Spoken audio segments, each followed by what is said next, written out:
Need to wait for a few minutes. We're live on.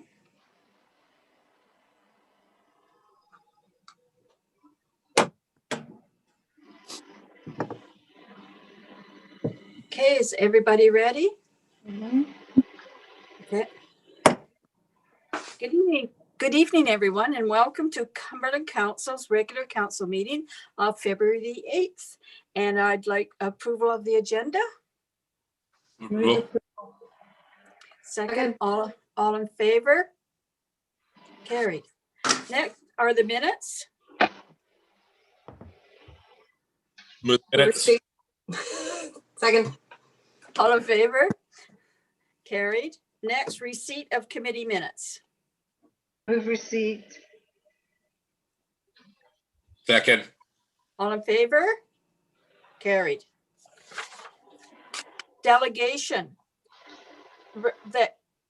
That council received the delegation from Bill Webb, Service Officer Courtney Legion, and Scott Harrison, Councillor, Town of Qualicum, regarding support for application to CMHC and Veterans Affairs Veterans Wellbeing Fund application to address veteran homelessness in the Comox Valley. Move receipt. Seconder, all in favor? Carried.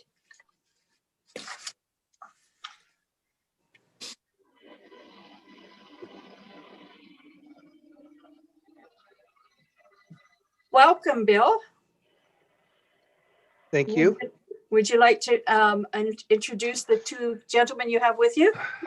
So it doesn't look like Scott Harrison is logged in from the town of Qualicum, unfortunately. But Don Taylor is here from the Qualicum Legion. He's past president for the Qualicum Legion. And I want to thank Mayor and Council for allowing us to come here as a delegation and talk to you about homeless veterans that are in our community. Some of you have already heard my little spiel in the past week through the Coalition to End Homelessness and through the CRD area electoral meeting this morning. Our mission at the Legion is to serve veterans, including military and RCMP members and their families, and to promote remembrance and to serve our community. The issue that is at hand before us today is the large number of homeless veterans that are in our community right now. Currently, since I began working as a service officer in Courtney and coordinating with Comox and Cumberland, we have identified 14 homeless veterans in our community in the past 10 months. At 15 as of last week, we identified potentially another one that we're trying to verify service for. According to the 2020 Comox Valley homeless count, we believe that they're underreporting in that homeless count. Because if there is 132 homeless people in the Comox Valley, veterans make up over 10% of those numbers. Currently, there's only one facility to house veterans on Vancouver Island, and that's in Victoria. It's called Cockrell House. It's independently funded.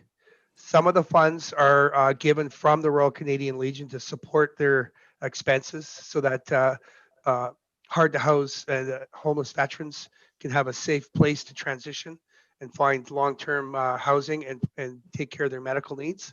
There's only 6 beds available at that facility, and there's over a 2-year waiting list currently at that facility. The other facility that's available in BC is in Vancouver. It's called Honor House, and it's the same thing. They have an over 3-year wait list at that one because they're in the Lower Mainland, and they only have 6 beds. A little bit of background about what we've been doing. In 2020, our Member of Parliament for Courtney Alberni, Gord Johns, who was then the Veterans Affairs critic, called a meeting with the Qualicum Legion to talk about veterans homelessness and housing and what they could do in Qualicum. Shortly after that, because of the work that we've been doing up here in conjunction with Qualicum, we all came together at a second meeting in April of last year to have a more comprehensive talk about strategies about how we're going to approach veterans homelessness in our community. Because of the large numbers that we have identified in less than a year here, we felt it's extremely important and that we need to move forward to find solutions to deal with the homeless issue with regards to veterans. The only study that's ever dealt with homeless veterans happened in 2014, 7 years ago. Nothing from that study that was taken on by Veterans Affairs has happened. There was a number of recommendations put forward, but still no housing has come forward in the past 7 years. And if anybody wants a copy of that study, somebody could just send me an email and I can send you the link to that study from 2014. We've been able to obtain hard data for the 15 veterans that are currently absolute homeless or near homeless, couch surfing in the Comox Valley. And we've applied for a CMHC grant. However, we were unsuccessful with that grant. We received notification beginning of last week that we were unsuccessful. We're in the process of applying for the Veterans Affairs Veterans Wellbeing Fund application. But if we're unsuccessful with that, we still want to be able to get all 4 civic local governments on board here in the Comox Valley, as well as the town of Qualicum, to be able to match funding up to $3,000 so that we can move our study forward. Our study is going to be small. It's going to encompass the Oceanside, Parksville, Qualicum, Bowser, and the Comox Valley area to start with, so we can really go hard and identify those issues. Right now, we've partnered with Dr. Kristen Atwood. She's a consultant for the BC Ministry of Health. She's putting together a proposal, an outline for a study to deal with veterans homelessness, and she has a background in dealing with veterans and military families. We've been approached by the psychology department at VIU this week. We have a meeting on Wednesday to discuss them taking on the study and running the study out through VIU with their academic partners. The aim is to, like I said, to have all 4 levels of government. The priorities laid out through the National Housing Strategy, through the regional districts housing strategy, and Veterans Affairs report that was tabled in August of 2019. That report from the Veterans Affairs Committee, when it was tabled, we had an election, and it's still sitting somewhere on a table. And all of those recommendations called for targeted studies. We're not going to wait for the federal government because we'll be waiting for a while. So we want to start working in our own backyard, taking care of the veterans that we have here.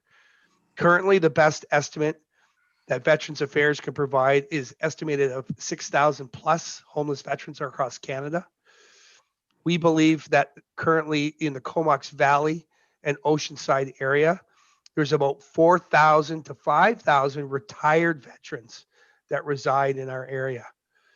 Out of those, we believe that there's still a number of veterans that aren't identifying. The issues that we're facing in these veterans not coming forward and identifying is they don't think they qualify as a veteran. The questions that our community partners have been asking are the wrong questions. When you ask a veteran if they're a veteran, 95% of the time they'll say no, because they're either embarrassed or they don't think they qualify as a veteran because they were either a reservist. They may have only served 5 or 6 years in the Canadian Armed Forces or the RCMP, so they don't think they served long enough to qualify to be a veteran, or they didn't serve on an operational tour overseas. So we're trying to get those questions changed through our community partners and through working with the Courtney Transition Society and some of the other community partners. We've been able to get them to change the question, and we've been able to identify those 15 potential homeless people in our community. We believe that there is more.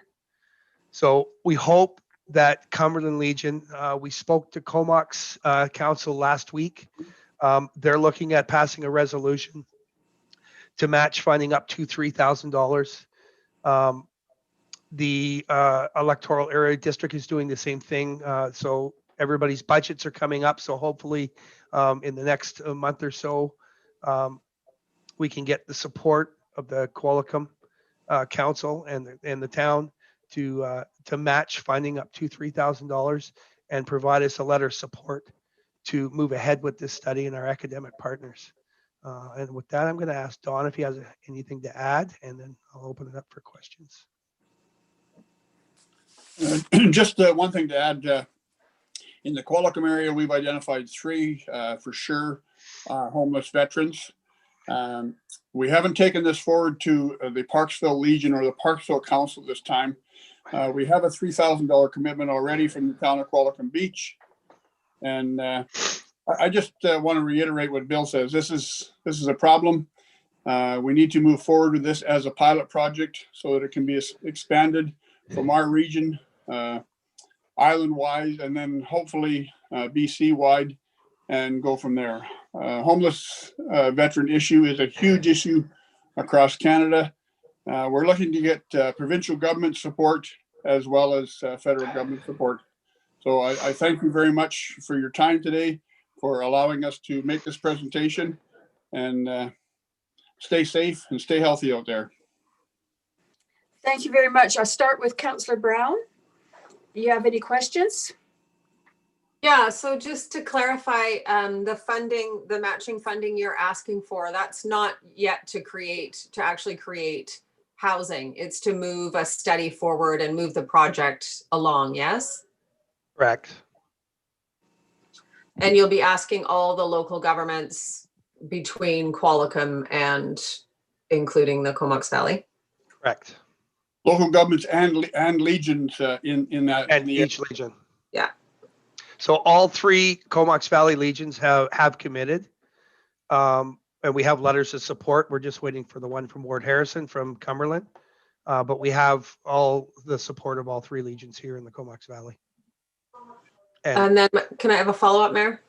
And then is there something else we can do aside from the matching? Whether or not we can come up with actual funding is always challenging, but is there something we can do in terms of advocacy or, a letter of support or something like that? I think the letter from council supporting our efforts goes a long way, especially now that we have the ear of our federal partners pushing from our MPs, pushing from both sides, both Rachel Blaney and Gord Johns. We're making a lot of noise in Ottawa right now about the issues that we're facing here, because our numbers are far greater than the numbers that Veterans Affairs currently has for Vancouver Island. Doesn't surprise me. Councillor Sproul? No, I don't have any particular questions. It was clear. Councillor Sullivan? Wondering if it was through the Cumberland Legion, if they applied through our community grant program, if they're eligible, if they were coming through the Cumberland Legion. Better question for you. If we were asked to apply for a grant and aid through the CVRD, if we do that, we'll apply on behalf of all the legions together as a group. If that's the way council would like us to go. Yeah, we're just. Sorry, go ahead, Councillor Sullivan. We're just working on our community grant programs and the guidelines actually later on in this meeting. So I'm just wondering if that was one of our options. Mm-hmm. Councillor Kettler? Yeah, thanks so much for the presentation. So just to clarify, there is a point in time count so that a lot of people participate in to get us the numbers in the Comox Valley of how many people are living rough. But I think what you're saying is the point of this study would be to help identify veterans specifically because there's an issue with identifying because they don't self-identify. And so the study would be to find better ways to find and help the veterans. And also, that is the objective that the students at VIU would be targeting as well. Correct. That would be part of what we're looking at. Housing is the other component because there is a misconception with our community partners. They thought that Veterans Affairs provided housing. Veterans Affairs is not in the housing business, and neither is the Legion. Some legions do have their own small housing complexes, but there's nothing currently right now on Vancouver Island. So if we can, housing is going to be a component of to meet what needs specific veterans require. Okay. Could you, I don't know, you've said you've applied for funding and you were unsuccessful. Did they give you a reason why you were unsuccessful? No. No, they just said no. CMHC just said thanks for the application, but you're Okay. unsuccessful. So We're in that, trying. We've asked the minister to look into that. The minister of I can't remember which minister's name it is right now, but we've have a ministerial request in to find out why they turned this down. okay. And I lost my other question, which is okay with me. I have your phone number, Bill. So I do have an idea. So I would like to phone you tomorrow, if you're available, to talk about another option out there that could be possible. Okay. Now, when do you have the land now? Are you looking at land also? So Qualicum Beach, the town has land. So there is a potential to work something out with Qualicum. National Defense also sits on a lot of land. They're a bit of a harder nut to crack than maybe Qualicum Beach for land, but we do have a commitment from the chief land claims negotiator for the Comox Nation that they would not stand in our way and that they would support any land transfers for something like that, should it be federal land that we're able to get our hands on, which is great news. So, yeah. Leave it at that for now. Yeah. Okay. Thank you very much for your presentation. I want to wish you all the best. I think it's something that has not come to anyone's attention at this point. So thank you very much for bringing it to our attention. The one question I have is, would the veterans be willing to move to another area to get the free housing? Well, not free houses, the yeah. appropriate housing. Most veterans are competing against everyone else for housing. But like I said, Cockrell House, by the time a space comes available, those veterans have either moved on to other communities or just disappeared off the radar. We do have interest from the largest housing provider in Alberta, which is an organization called Houses for Heroes. They opened a place in Calgary last year. It's a veterans village with transitional and long-term housing on it, as well as healthcare.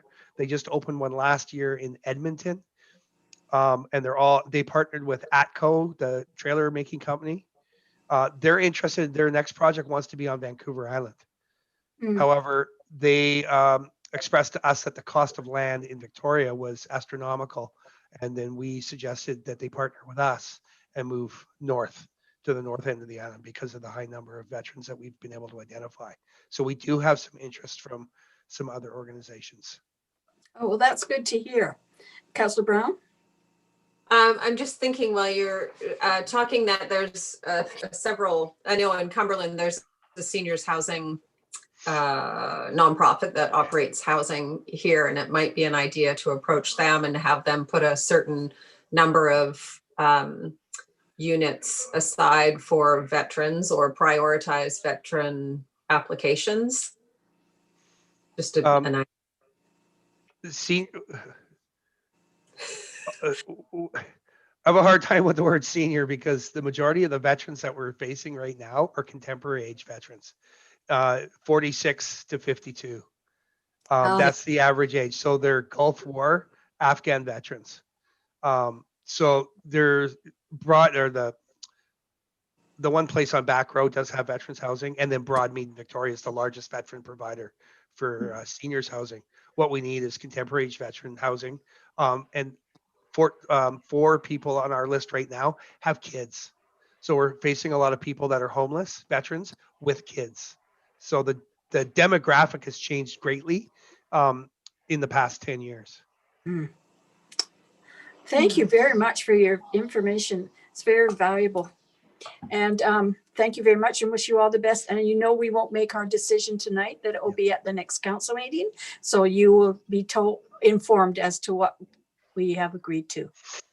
Thank you, Mayor. So thank you very much. Thank you. Thank you. Next, recommend that council, as you know, that Ben and Lister made presentations to Cumberland Council on a proposed new Green Deal for Cumberland. And there is a recommendation here to move it forward. So let's open up the discussion and see what members of council think.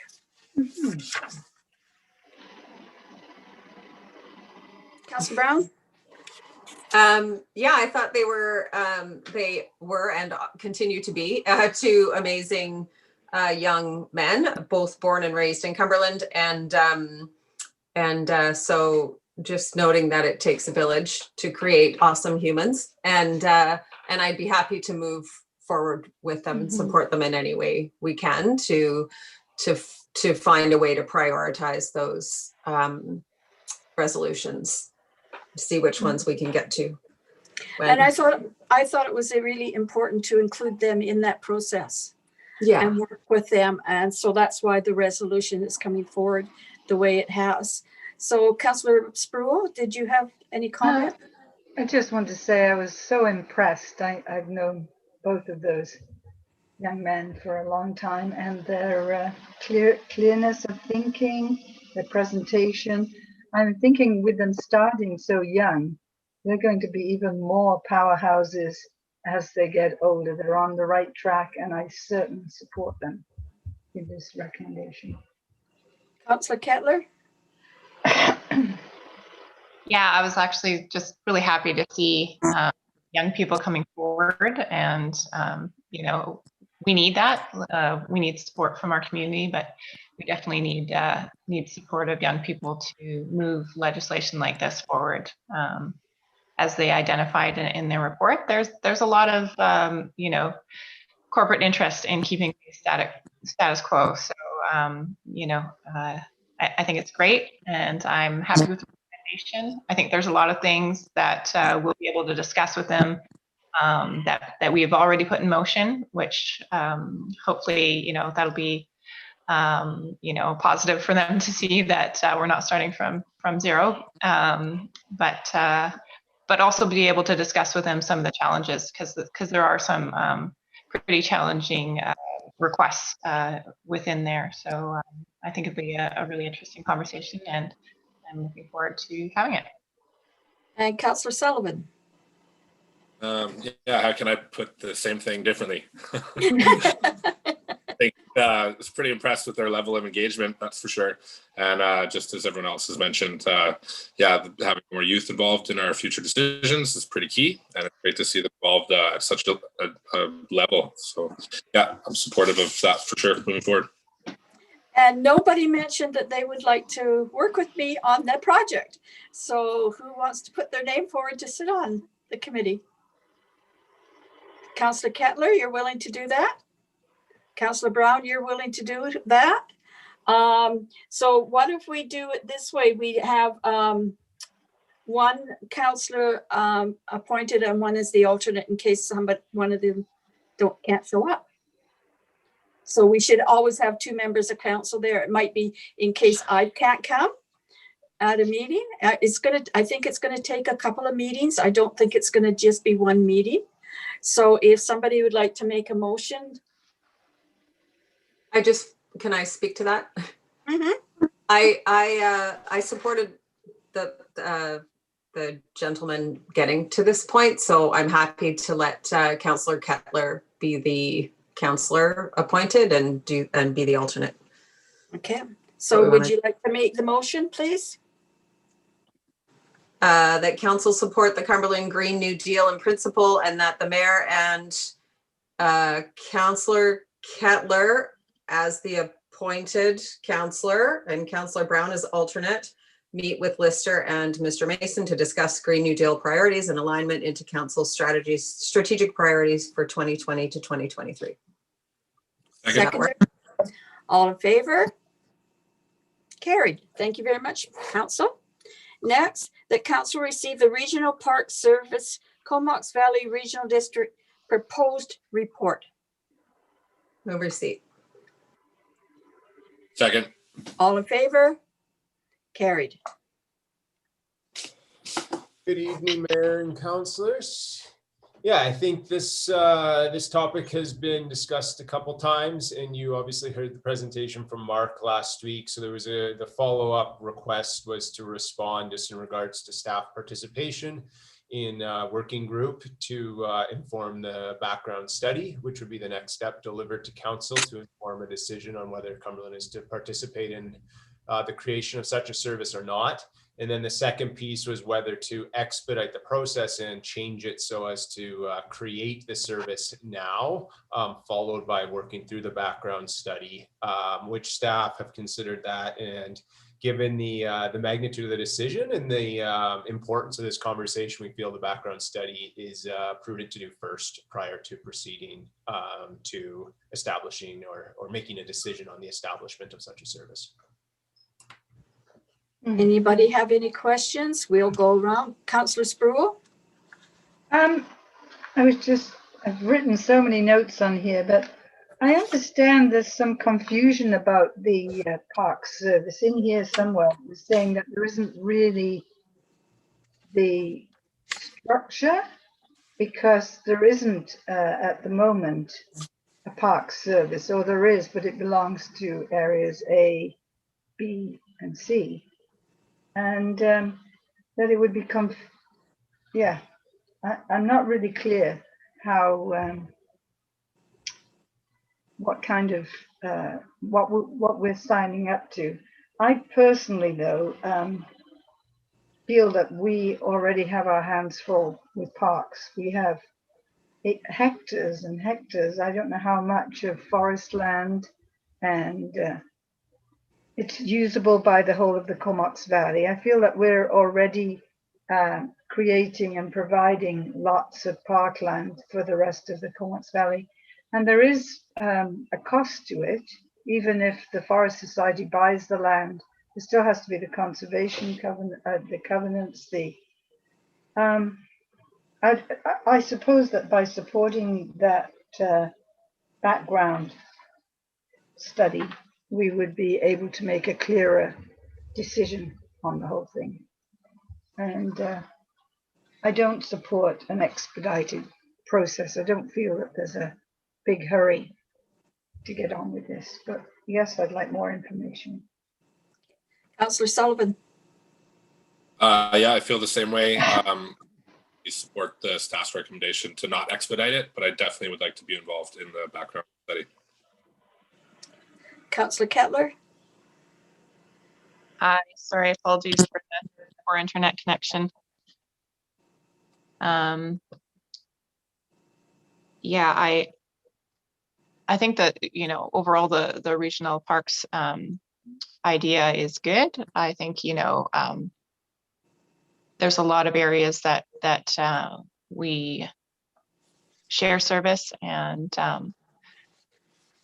we want to integrate as much as possible sort of those connectivities through the transportation routes, but through greenways, green areas. So I think it's definitely something we want to look at. And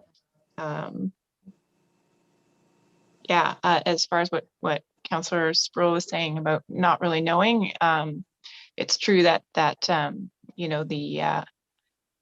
the real assessment of what the service will provide won't be done till the end, when we do a strategic planning session.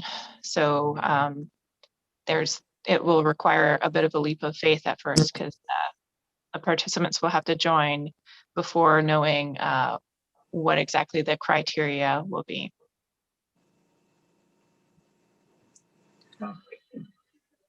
Councillor Brown, you disappeared. Did she get knocked off? The internet's bad in Cumberland today. Yes, it certainly is. She'll be very upset.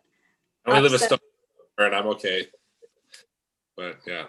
She has dropped the meeting, but hopefully she'll be able to reconnect. Okay, Right. so I will add my comments is that I'm really glad that we're not going to expedite the service, but I have no problem with looking at the background in the study. My understanding is that all this work would be done and then we make our decision as to whether we want to proceed there's a process to follow. So I think that it's worth investigating at this point. Kevin had his hand up just before we were. Yeah, I'm just waiting for members of council first, and now I'm going to talk to Kevin. Yeah, sorry to interrupt. I was just going to comment on the intent of the background study would be in the context of the Comox Valley to create some criteria. What would we see as important factors that constitute a regional park in our area? So to Councillor Kettler's point, absolutely, the service is not going to be established with a strategic plan and everything sorted out. But the idea would be there would be consensus on what its broad intentions are, and that's the whole purpose of the background study, is to make sure that those regional synergies and that collaborative conversation can happen prior to making a decision, which would have long-term implications. Okay. So I'll ask for the vote. The recommendation. Someone like to make the move? Sure. I'll move that council request the Comox Valley Regional District complete the background study prior to the Regional Park Service establishment and not to expedite service establishment. And that council directs staff to participate in the development of the background study to inform council's future decision to participate in a regional park service. Seconder? Second. All in favor? Carried. I really feeling bad for Councillor Brown, but we do have to continue. It's happened to me for a whole hour in one of the meetings. It's horrible.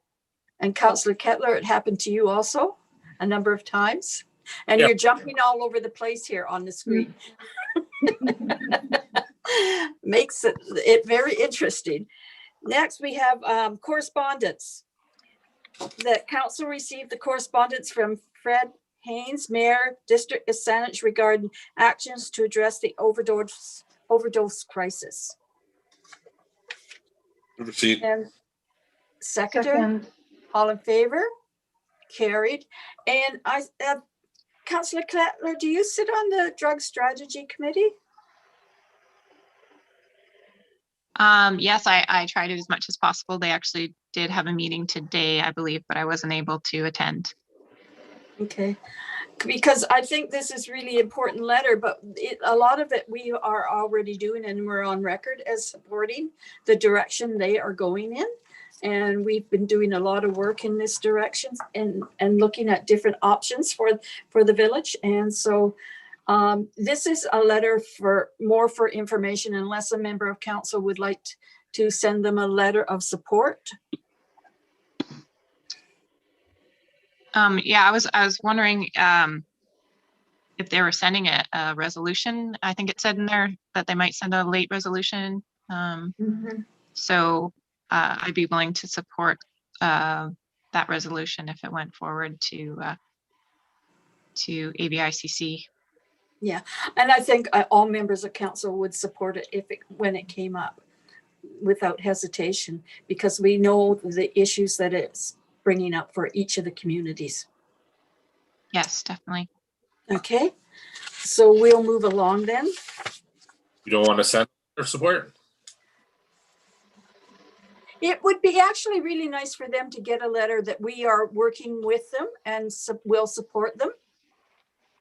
Yeah, I mean, if they're going to move that late resolution, I would support it as well. Would you like to make a motion then that we write them a letter and tell them that we are supporting the direction that they are going in and we are working on it also? I will move such a motion. Second. All in favor? Carried. Did our corporate officer get that information?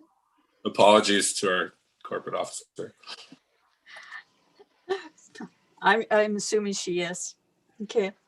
Next, that council received the correspondence from the Cumberland Community School Parent Advisory Committee regarding Cumberland Outdoor Learning and Gathering Space Community Proposal. We've received. Councillor Sproul, Council Seconder, Second. all in favor? Carried. And I think this is Clayton. Yeah, thank you, Your Worship. So just in front of you is, there is no staff report. This is, falls under the correspondence, but it is, I do have a little bit of information relating to this. However, this is a proposal from the Cumberland Community School Parents Advisory Committee. I think they've laid out exactly what they're working on for this project. It's a project that they are working collaboratively with the school, or the intent is to work collaboratively with the school district, and they're looking also to work with the village as well. So I could try my best to answer any questions relating to this if council has any. Councillor Sproul? Yeah, I'm really interested in this. I mean, given our current situation with COVID, you need as much outdoor space as possible sheltered. But I'm curious, at the end of the background, the piece on background, about the Forest Society, community schools, will offset all costs not currently being funded by the district. And then it says the Village of Cumberland is also in the process of formally reviewing, but the proposal has also been received favorably. By whom? By the village or by those groups? Because it hasn't come before us yet. I wasn't aware of this. So No. how do we know the proposal has also been reviewed favorably? Is that by the village? I think possibly that's a reference to, so when before this letter was sent, there was a communication to staff to provide or to gather this information. And so what was requested was a formal proposal like this so that it could go before council. So I believe likelihood that the comment about being received favorably possibly relates to that conversation about, please submit a proposal and council will consider it. And so yeah, no, council hasn't received this yet and staff have not reviewed this either. I wonder why they said favorably. That's all, because I haven't seen it before. I'm not against it, but I'd like to know who spoke on our behalf. Yes. Okay, Councillor. We have talked about this before in council, more casually, but I remember that. Maybe under the COVID stuff. We'd even shown pictures from my phone. I remember we were talking about outdoor spaces and then referred to SD71. I'm not sure under which we had that conversation. We had talked about this in a couple before. Okay. Any other questions from any? Yes, Councillor Sproul. And then, so we would be agreeing to offset all costs along with the other two organizations not currently being funded by the district. So we don't know. Yeah, I think we need more information on the cost before we step into it, because we could be looking at quite a sum of money here. Mm-hmm. And I don't like the idea of supporting something without knowing the costs. Your Worship, Councillor Kettler, go ahead. Oh, I was just wondering about funding through other avenues, possibly the ICE-T, the Island Coastal Economic Trust. I know that they're sort of funding outdoor space upgrades, so it might be something that that might meet that criteria for that funding stream. I'm not sure if they will qualify as a school district, but it's something that we could look into. Actually, the community forest as a nonprofit could apply. Right, yeah. Yes. Yeah, I think that's an excellent idea. Yes, Clayton? Yeah, so just based relating to the recommendation, I think what staff were hoping is to confirm council's interest to explore this further, and so that we would then be able to speak with the representatives and continue a review of what the impacts or what the opportunities are for the village there. And the actual iced tea grant was one that was actually flagged as a possible opportunity for us. And thank you, Councillor Kettler, for bringing that up. That is one that we're looking at for this project, but there are a couple of other ones that we're looking possibly bringing back to council at the next meeting there. Okay. Councillor Brown, we're on 5.2. And we're talking about the school shelter. Okay. Yeah. So would somebody like to make the motion to support? Councillor Brown? Maybe you talked about this. I was in internet hell. There is a piece of the one pager that speaks to the potential of ordering 2 shelters. Did we talk about that? No.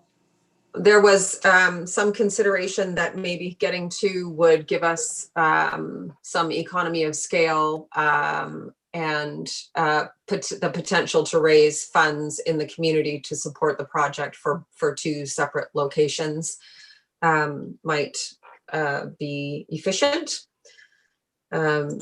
So I'm just not sure what you talked about, so I'm not sure how to move forward with that. I think that's a great idea. Well, we're actually asking for more information about the costs because we don't want to support it without knowing the costs. So we're asking staff to take it back and ask and move it forward in that direction. Okay, so we're supporting in theory. Yes. And we're looking for more information on how much money we need. Yes. I And the grants that are available also. There is money that is available that can be applied for. Your worship, just one other clarification. I think there is a timeline to this here in the sense of the application from the community school back to the school district, at least for that one structure on the school district site there. So in relation to the recommendation there, it may be needed to actually say council provide a letter of support in principle, because I believe there is a timeline to what they're applying for here. Yeah, I think the reason they're looking for us to hustle is there's a long list of schools, and we would like to do what we can to support this so that we can be in the next round of builds. Have they already chosen the first round of schools? I believe so, yes. And are we included in that first round? I do not believe so, no. Okay. So there's obviously because they haven't built any yet, have they? I'm not sure if they have. No, I'm not sure. I don't know. Okay. So I think we need to still proceed, but I really think it's really important that we know where the money's coming from the village's point of view, so that we know what our commitment would be. Okay. Yeah, I think we talked about it within the COVID funding stream. There was a stage mentioned and a covered stage mentioned and covered spaces. I'm not sure when that information is coming back to us, but I think that's where that's the potential funding source. But I still need to know the cost because. Yeah, so they're $30,000 each, as I understand, via the school district. So that would be the village's share would be 30,000, or is that? No, that's what it's costing the school district to build and install. I'm not sure exactly what that fee covers. Yeah, and I think the conversation was if we chip in some, it might move it up. If we do 2, it might be economies of scale, and that there's the potential for a community fundraising campaign. Well, yeah, and I think we need to give staff direction to move this forward before we put any money into it. We need to find out. Okay? Yes, Councillor Spool? Yeah, just curious. When the school district puts portables or builds anything on the property, they usually cover the cost. Because I'm not saying they have a bigger budget than us, but I imagine they do. But is it usual for us to be involved in paying for structures that belong to the school district? That's my only question. They have a limit, I guess. Don't know. We have nobody to ask. No, but I think this would be a partnership, and it would be beginning of a really good partnership with the school board, because they have the land and they have the potential of us partnering with them and making a better facility. Yeah. And a timely one. So Councillor Kettler? Yeah, and I think the whole idea behind the community school is that we do have that partnership, and we do share resources as much as possible for the benefit of the community as a whole. So do we want to move this forward, saying that council supports the concept and plan in principle, and we look forward to future information on funding? Yes. Seconded. All that was your motion, Councillor Kettler? Yeah. Yeah, okay. All in favor? Perfect. All in favor?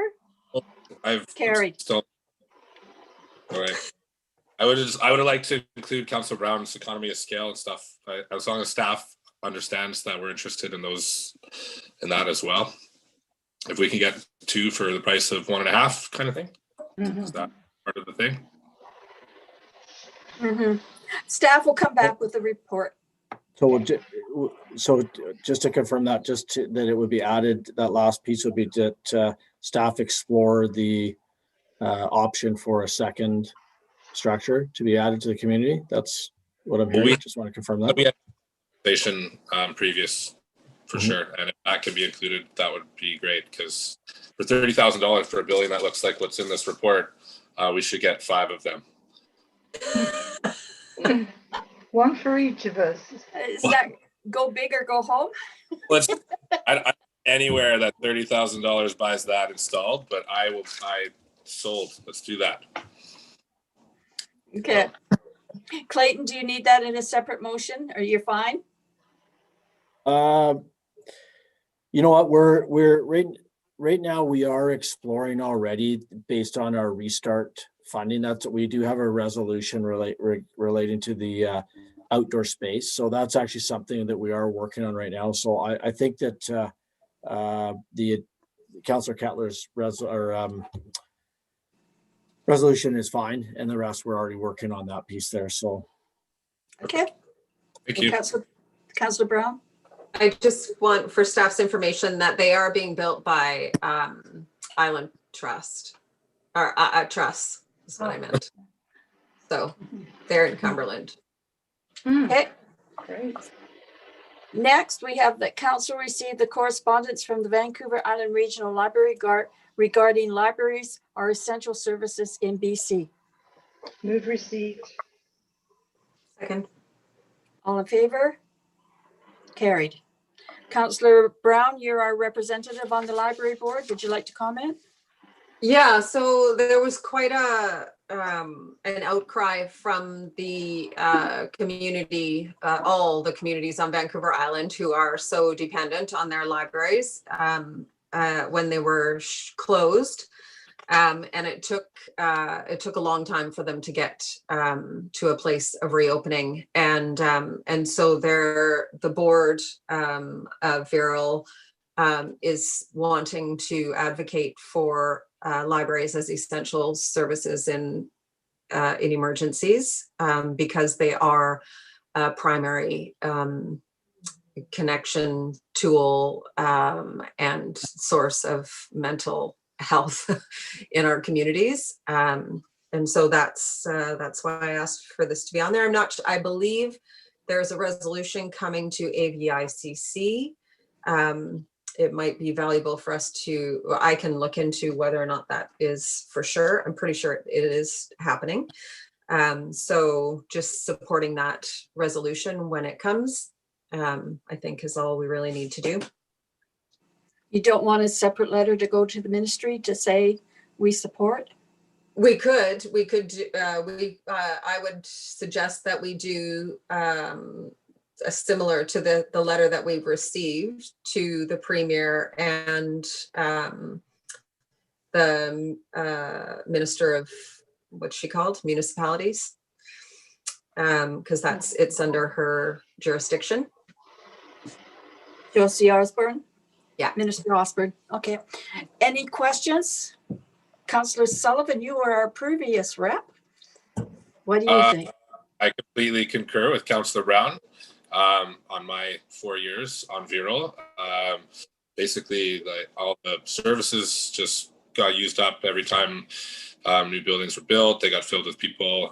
The internet services that Viral provides have just been exploding, and it is definitely a community hub that is very important, I think, especially in times like COVID. Okay. Councillor Kettler?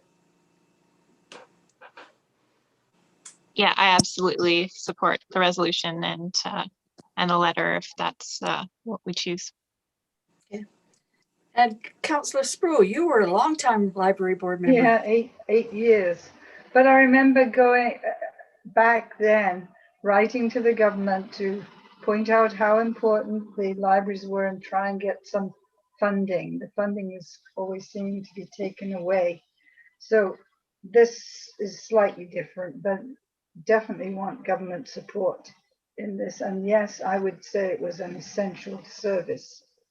So yes, and I did my time on the library board for 8 years also. So we've been having a lot of fun on the library board, and it's amazing how much it's missed when it's not open. You can definitely see that in the community, and it was very upsetting to see them take so long to open up. People were really upset about it not being open. So absolutely, I support this recommendation. So can we have a motion that we send a letter to the Premier and Municipal Affairs Minister Josie Osborne in support? Okay, and seconder? Second. All in favor? Carried. Next, we have reports, and that council received development permit 2522 Dunsmuir Avenue, report dated January 27th, 2021. Second. All in favor? Carried.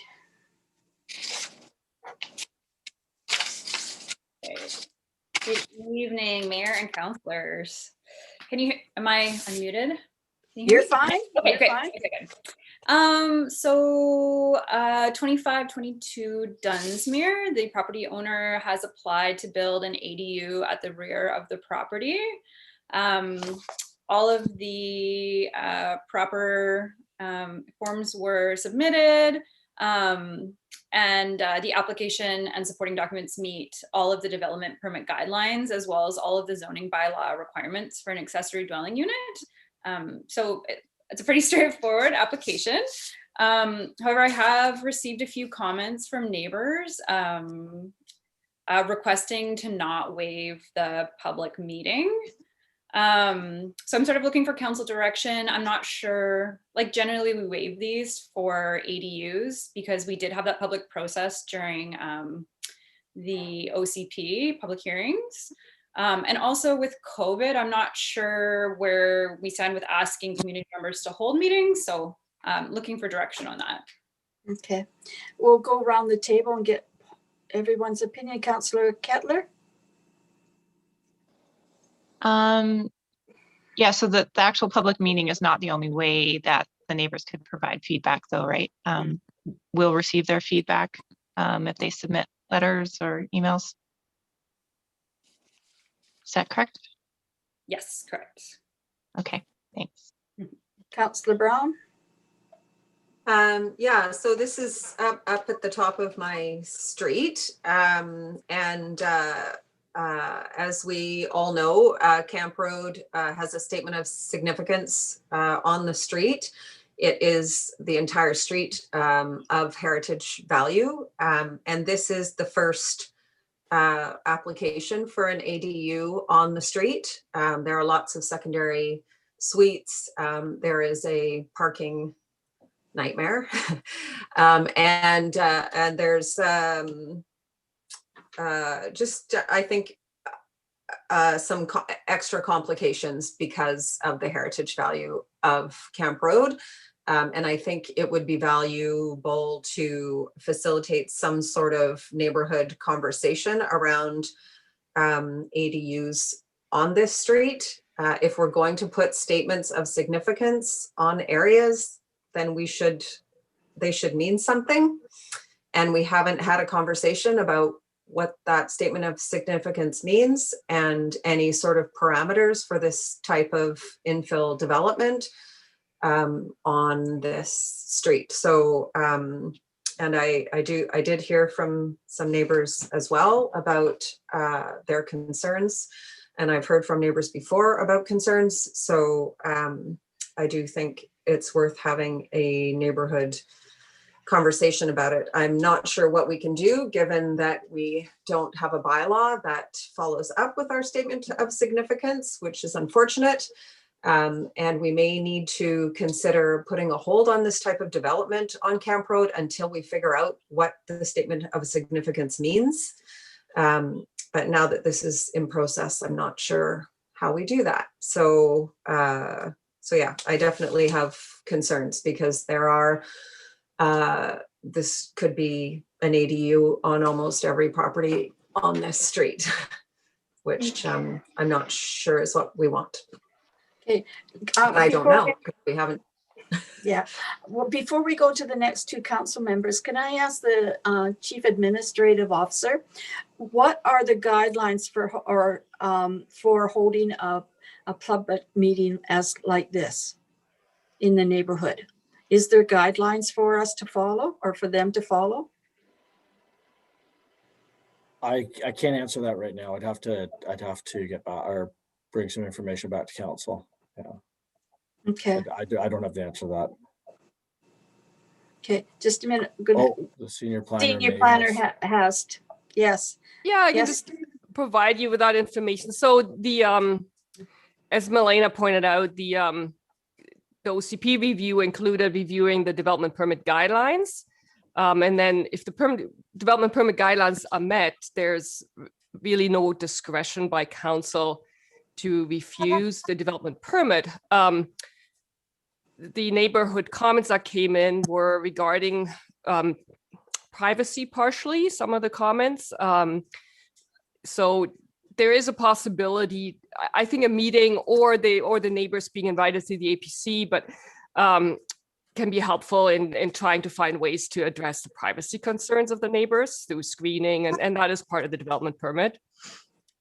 So the neighborhood meeting could be on Zoom, it could be outside, or we can invite the participants to attend the APC, which will review this application, or provide additional comments. So, yeah, thank you very much.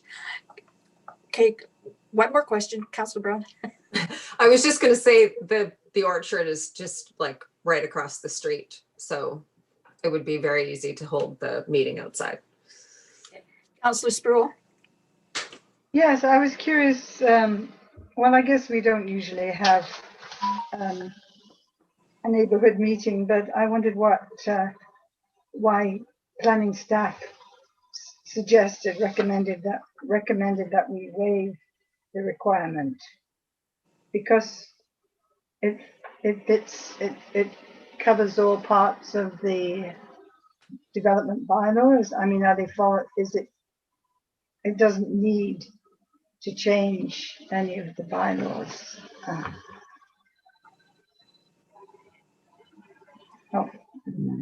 I'm not sure. I wish I could think which side of the street it was on. Is it on the south side? It's on the top side. Top side. Okay. So it's the house that's set back from the road. Right. Oh, yes. Those were mine manager's houses. Yeah. So this is we are recommended to refer it to the Advisory Planning Commission. So I think that we should do that. But if it is possible to have a neighbourhood meeting, because as Councillor Brown points out, this could just be the beginning of applications, and you need to know what the long-term vision is for Camp Road. Councillor Sullivan? Yeah, I think sending it to the APC and inviting the neighborhood people who are concerned, or at least on Zoom, is probably our best bet at this point. I mean, as Melinda mentioned, they've met all their requirements, and you know, we made these rules with the ADUs, and they're for everyone. So while I empathize with the statement of significance, I mean, we're putting rules onto people that aren't our rules by just not allowing them to go forward, really. So I think it's important to get Camp Road's kind of feel for this, but at the same time, they're meeting all of our bylaws and their development permit. So, but yeah, I support moving it to the APC. Okay. Councillor Kettler? Yeah, I think it'd be better if we invited the neighbors to the APC rather than having a separate meeting. I think that's just more efficient for staff and our resources with that. We've been waiving all the neighborhood meetings for the residential applications. And, you know, as was just stated, this is not even a variance request. You know, they're meeting all the requirements. Yeah, I don't see having a neighborhood meeting justified for this. I think that if there's an opportunity for people to hear staff speak to this application through the APC and for them to submit questions or comments there, I think that's very appropriate. Thanks. And I agree that I think sometimes the public meetings can get out of hand.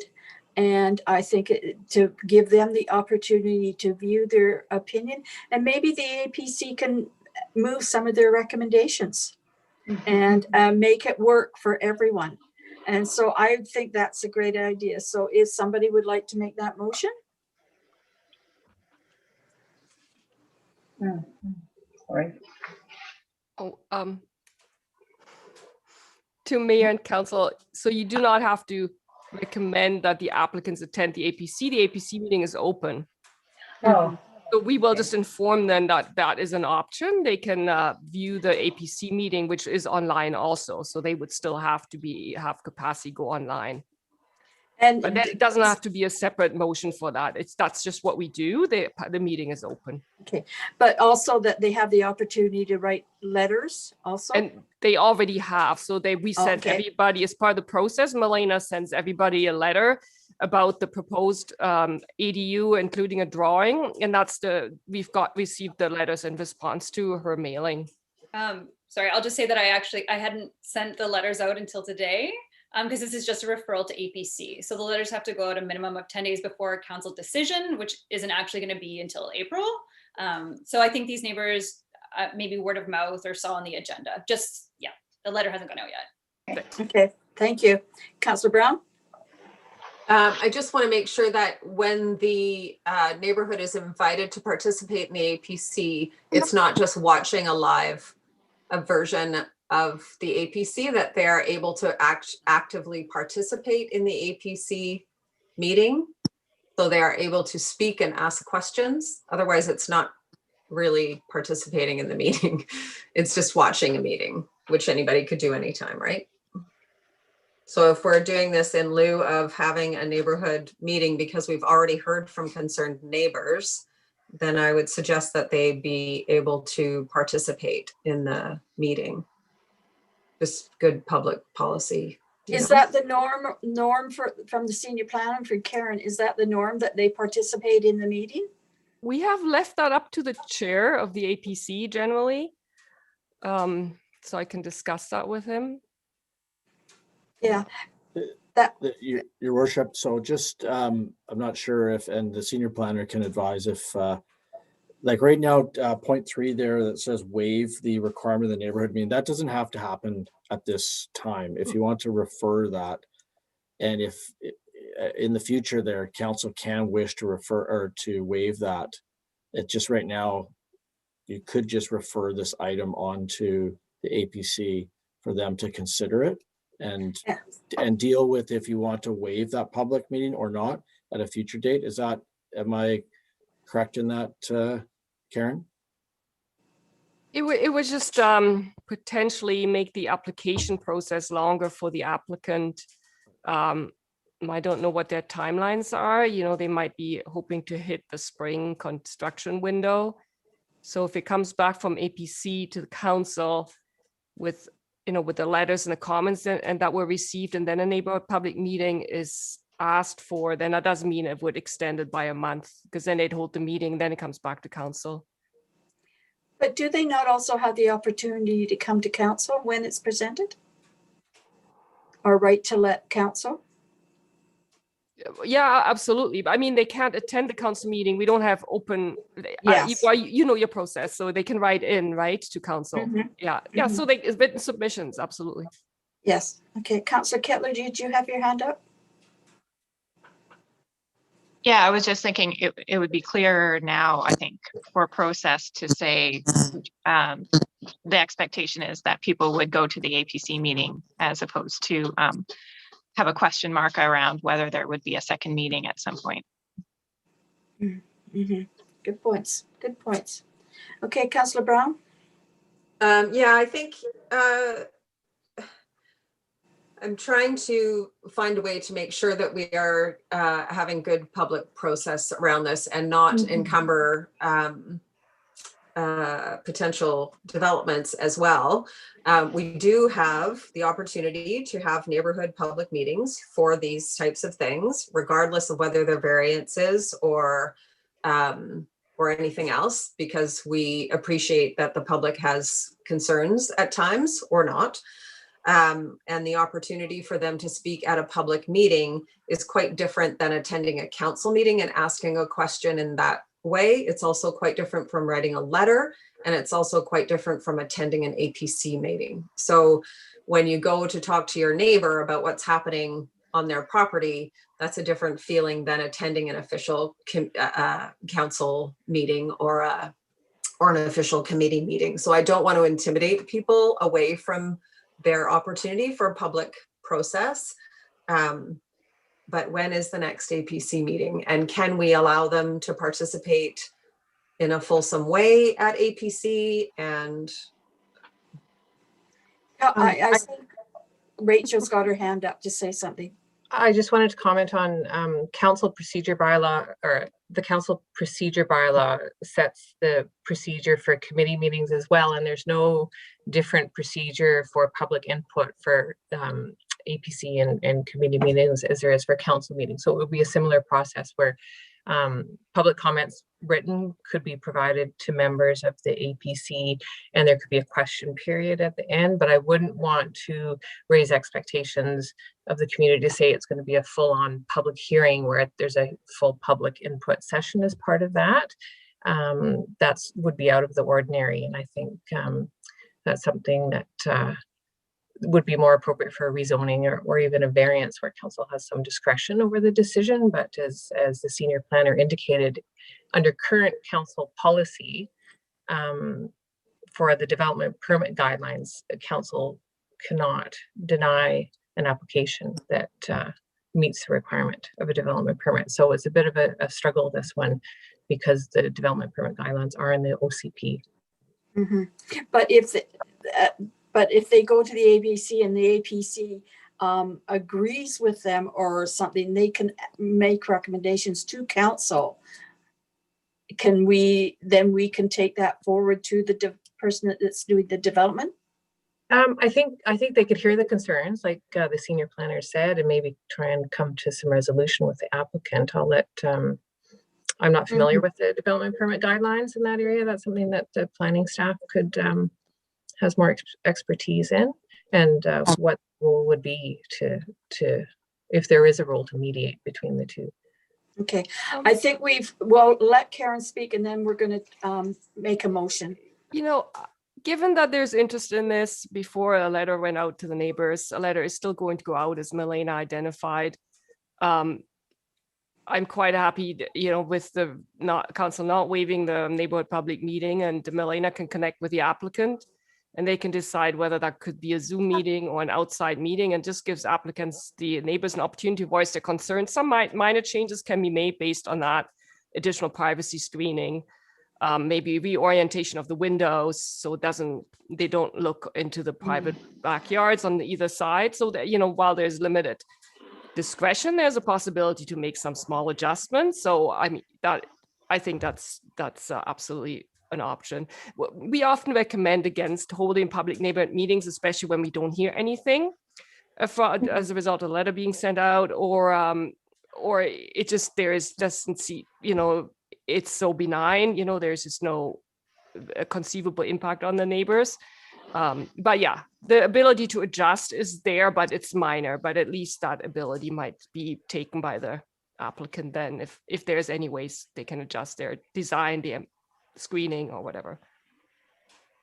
Okay, so we need a motion. So would someone like to make the motion?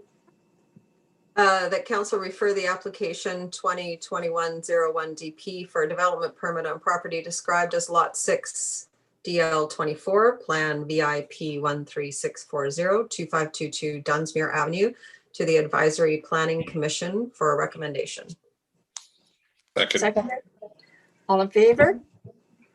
Carried. Okay.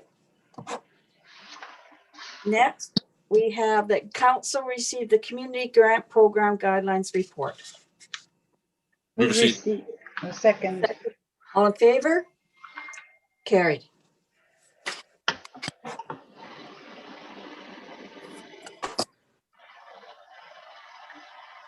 Rachel. Oh, our computers are just a little slow tonight. Everyone's having trouble. Thanks for receiving this report. This has just come from Committee of the Whole, where council members had a chance to give some feedback on the community grant program this coming year. So you'll see that those council strategic priorities have been incorporated into the guidelines. And this is just to see if council has any more adjustments, or if you'd like to adopt it as presented. Council earlier in the meeting, I think it was Councillor Sullivan, asked the question whether the Veterans Housing project could apply through this program.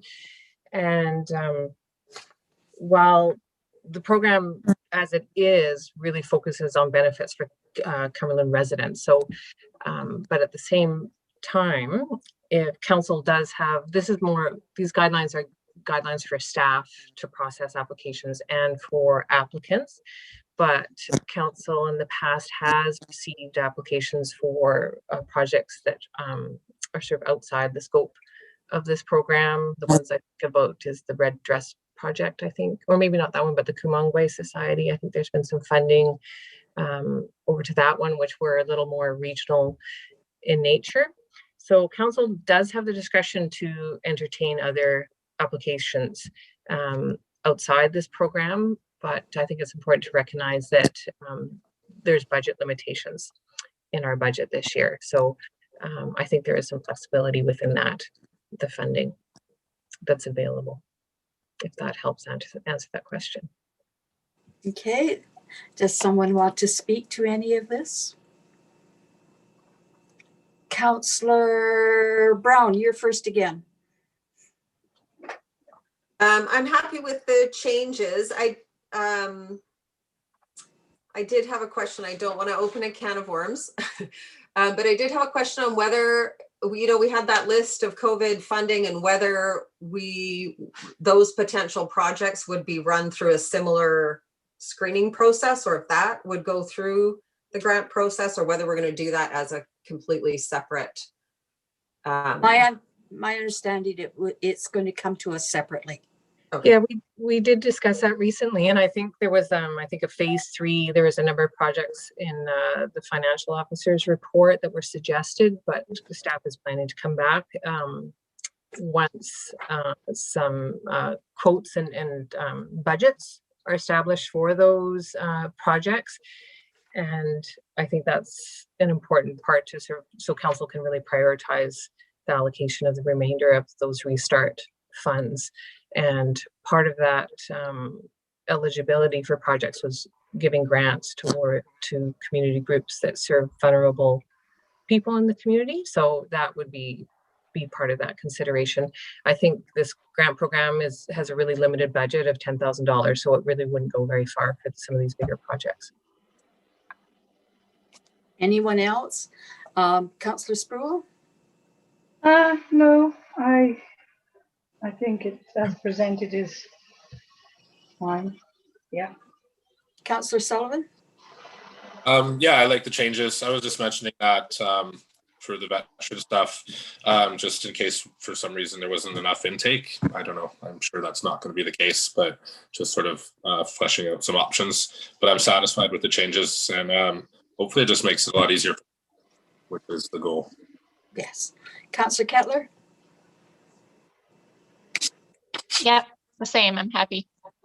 Okay. Does somebody want to read them all out, or just want to approve them as written?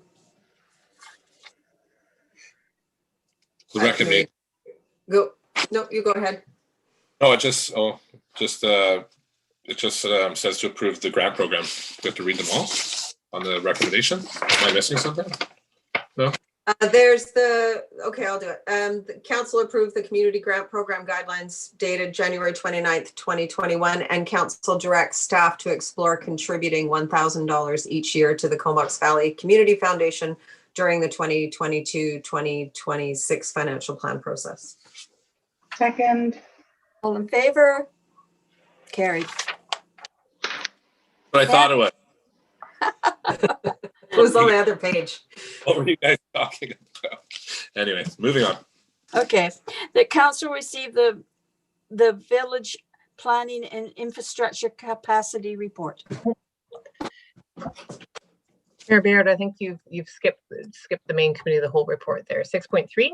Oh, sorry. Okay. Yes. Well, that's what you got ahead of us. Yeah. The council received committee of the whole report January 25th. Move receipt. Second. All in favor? Now. I read them all? Or is it, should I move? Are we going to talk about it, or we just move them? If you want to talk about, we've all discussed them already, but if you want to read them out so the public knows what we're doing, that's fine. Okay, I'll read them out. I'll move that council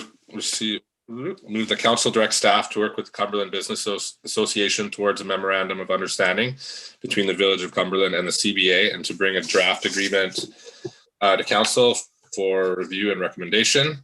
Move that council allocate $1,000 to each councillor and $1,500 to the mayor from any conference savings in 2021 for that member to use at their discretion for professional development, conferences, or forums in 2021. And that the committee recommend that council amend the council conference policy to remove subsection 1 and add maximum expenditures in section 3 of $500 for the mayor plus $1,000 for each council member, and to direct staff to bring forward an increase in the council travel and conferences budget for 2022. And move that council direct staff to develop a Village of Cumberland complaint handling policy, and staff to report back to council with the draft policy and procedures for council's consideration.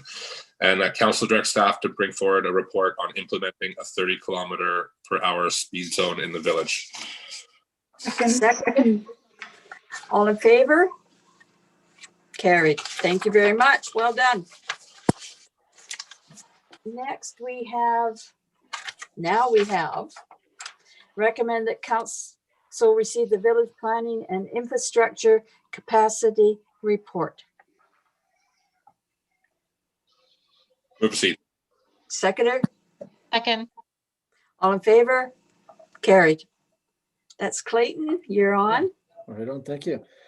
So for council's a bit of a follow-up to our last conversation in relation to the committee of the whole and updates relating to how busy definitely planning and development is within the community.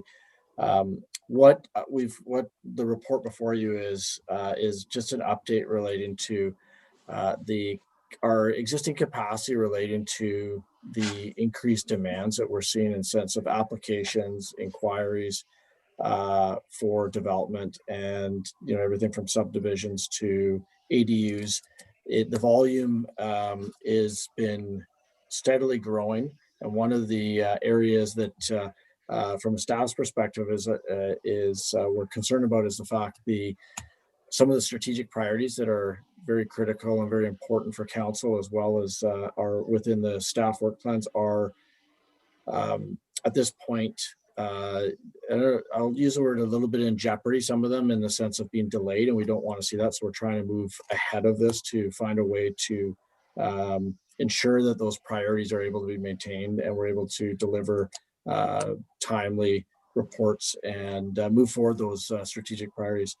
So one of there's a two-part proposal here, which myself and staff have been looking at how best can we actually move this forward. And really at the end of the day, the intent with what we've presented here is to look at a way to provide some additional resources into our engineering and operations side, which will open up time and capacity for our manager of operations to be able to support and review various development permits and applications. And that's one of the things I think is the greatest challenge right now is the actual review of those.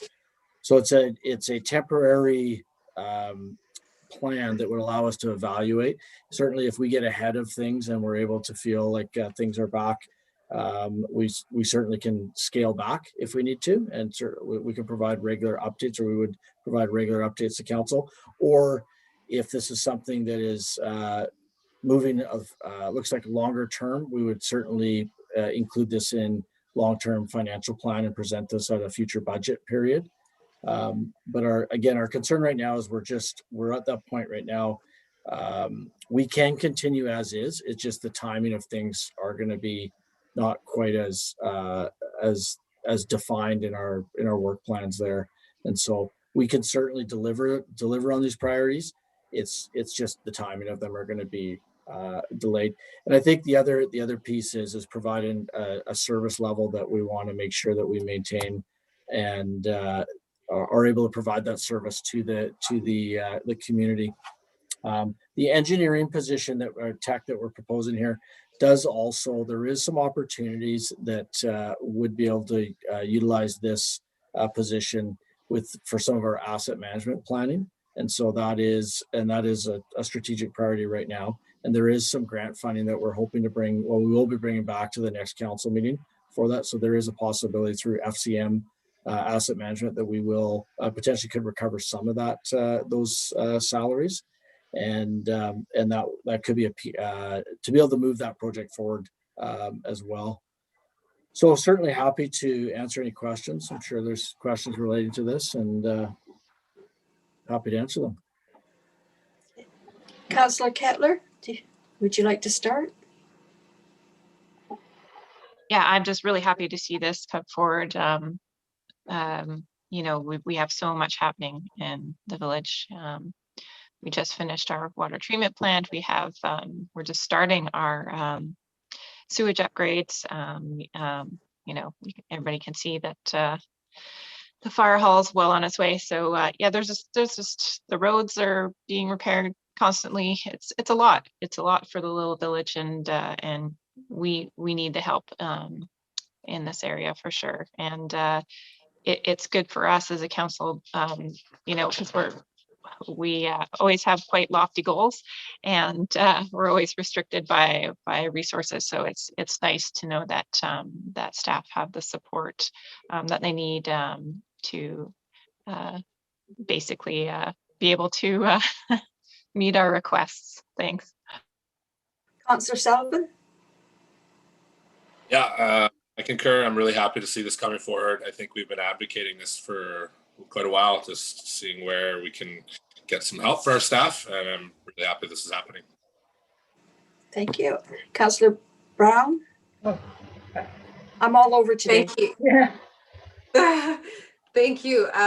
Yeah, I understand that increased staffing costs are not always the favorite of residents, but I do consistently hear from residents about how much more needs to be done in the village. So we can't continue to ask our staff to do more than they can possibly handle. I just counted up the number of applications, and there's 49 applications of varying from an enormous amount of work to a small application.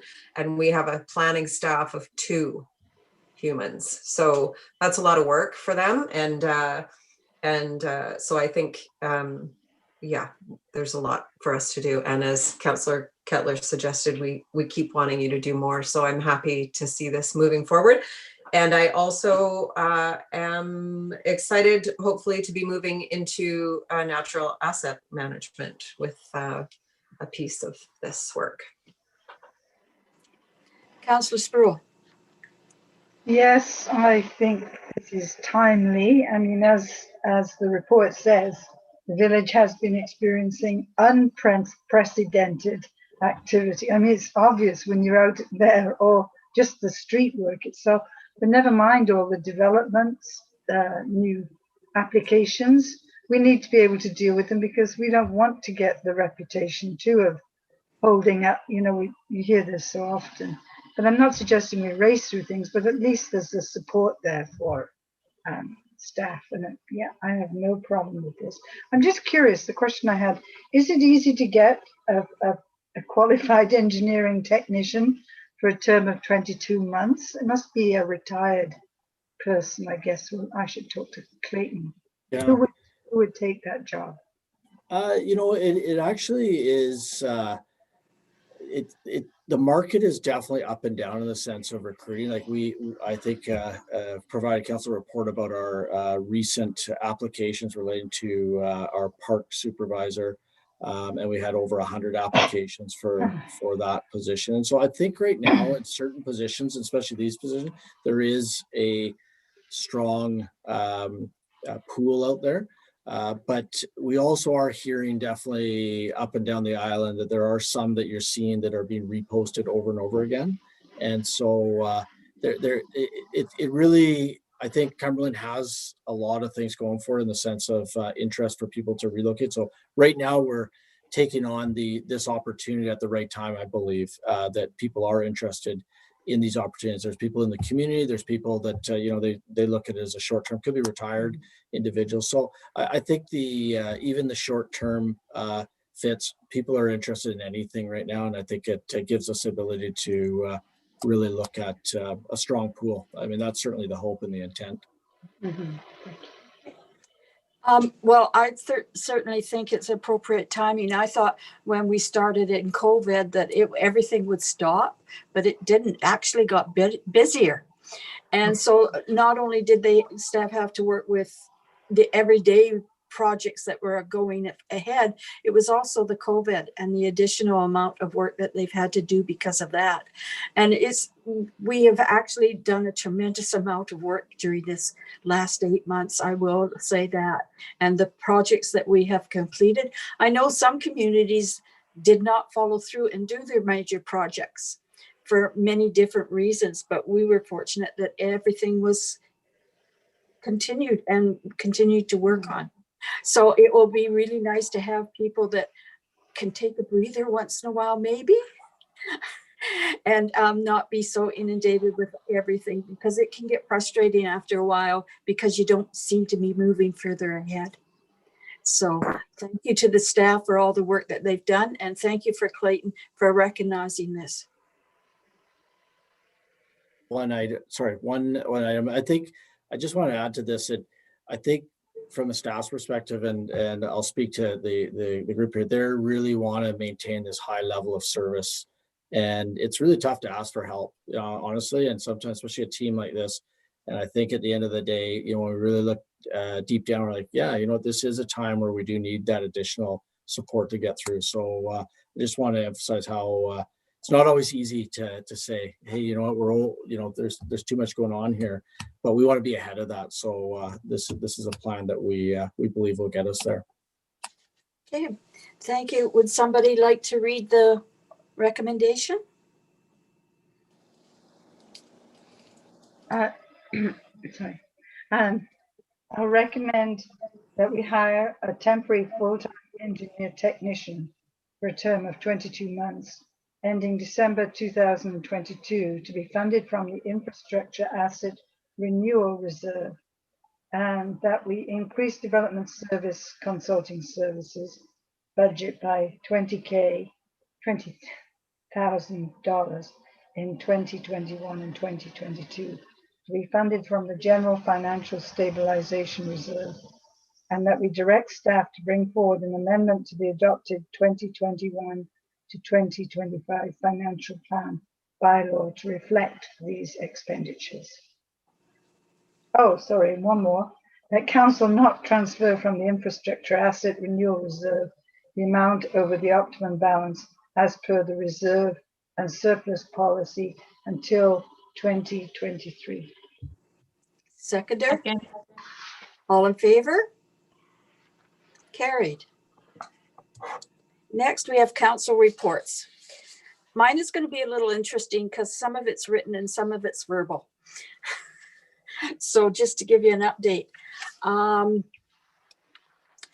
we had a meeting with the island mayors with a population of under 5,000, and that was the committee that council supported. And we were looking at funding for fire departments.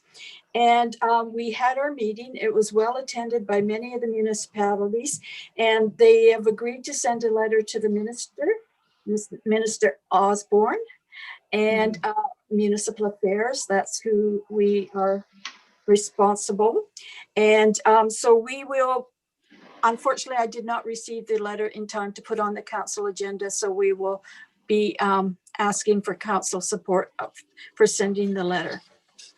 And it deals with asking for funding for communities under 5,000 for fire departments and fire equipment. The other one is I attended a webinar on anxiety and mental health. 380 residents across Canada joined in this discussion to talk about COVID and the stress that everyone is under, and nobody is not experienced some stress in some way. And even after the vaccine, they feel there's still going to be people that are in stress because of finances, many different reasons, and the unanswered questions, because it's not going to be over when the vaccine is done. It was very interesting webinar, and it only took half an hour, and it was done so well that they made their presentations, and that was it. And they hold these usually every month, these webinars on different topics. I attended the Comox Valley Economic Forecasting Breakfast, and the rest of Canada has discovered Vancouver Island, and they think of us as the Hawaii of Canada, and they all seem to want to move here. And not only are they moving here, but they're bringing their other family members with them, and who are helping them buy houses. So it's could be 2 or 3 families that are buying one house and moving in to make the mortgage more viable for them. And unfortunately, it's not going to stop. But what was really interesting to me being there and listening to the discussion is how people have felt that Courtenay has changed, and the amount of traffic that they're dealing with in Courtenay, and the people that aren't stopping at stop signs and are speeding. And I thought that was very interesting perspective, because of course we see it here in Cumberland, but we're not the only community that is experiencing this. I had a telephone call and discussed mental health services with Mayor Osborne. Why am I calling her Mayor Osborne? Our MLA, Minister of Municipal Affairs. She held a teleconference And the discussions, she went around the whole island, all the mayors were online, and she did it differently this time. It's always been alphabetical. This time she grouped us in groups of 3, so we never knew when we were coming up. But she gave us 2 minutes to address our concerns. And mine was mental health and talking about the lack of services in the village. And she was very good about it. And she said she would had a special announcement and she was going to leave it until the end of the meeting, but she decided that she would speak about it at that point. And she has invited Minister Sheila Melkelson, Minister of Mental Health, to come on the next teleconference and talk about the issues that the communities are having, because we are not the only municipality that's dealing with these issues and lack of mental health services. And I also had a telephone call with Island Health in discussions about lack of mental health services in Cumberland. And they have asked Mac Jaworski, Executive Director of Island Health, to work with me and the staff on the North Island to address some of the needs that are needed in Cumberland.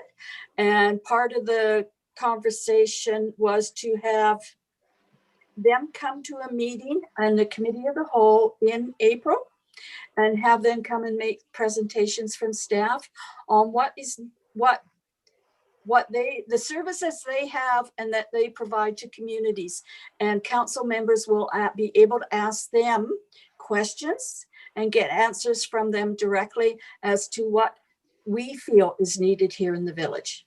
So I just want everybody to be aware that they are coming, and you will have plenty of time to answer many of the questions. As you're aware, Cumberland will be celebrating its 125th year in 2023. And I've been in contact with Canadian Heritage Funding Program, and there are a number of different programs that we could apply for. The Heritage Legacy Fund and or the Community Anniversary Fund. And a report will be coming to council from staff, because we have some decisions to make as to what stream of funding that we would like to apply for.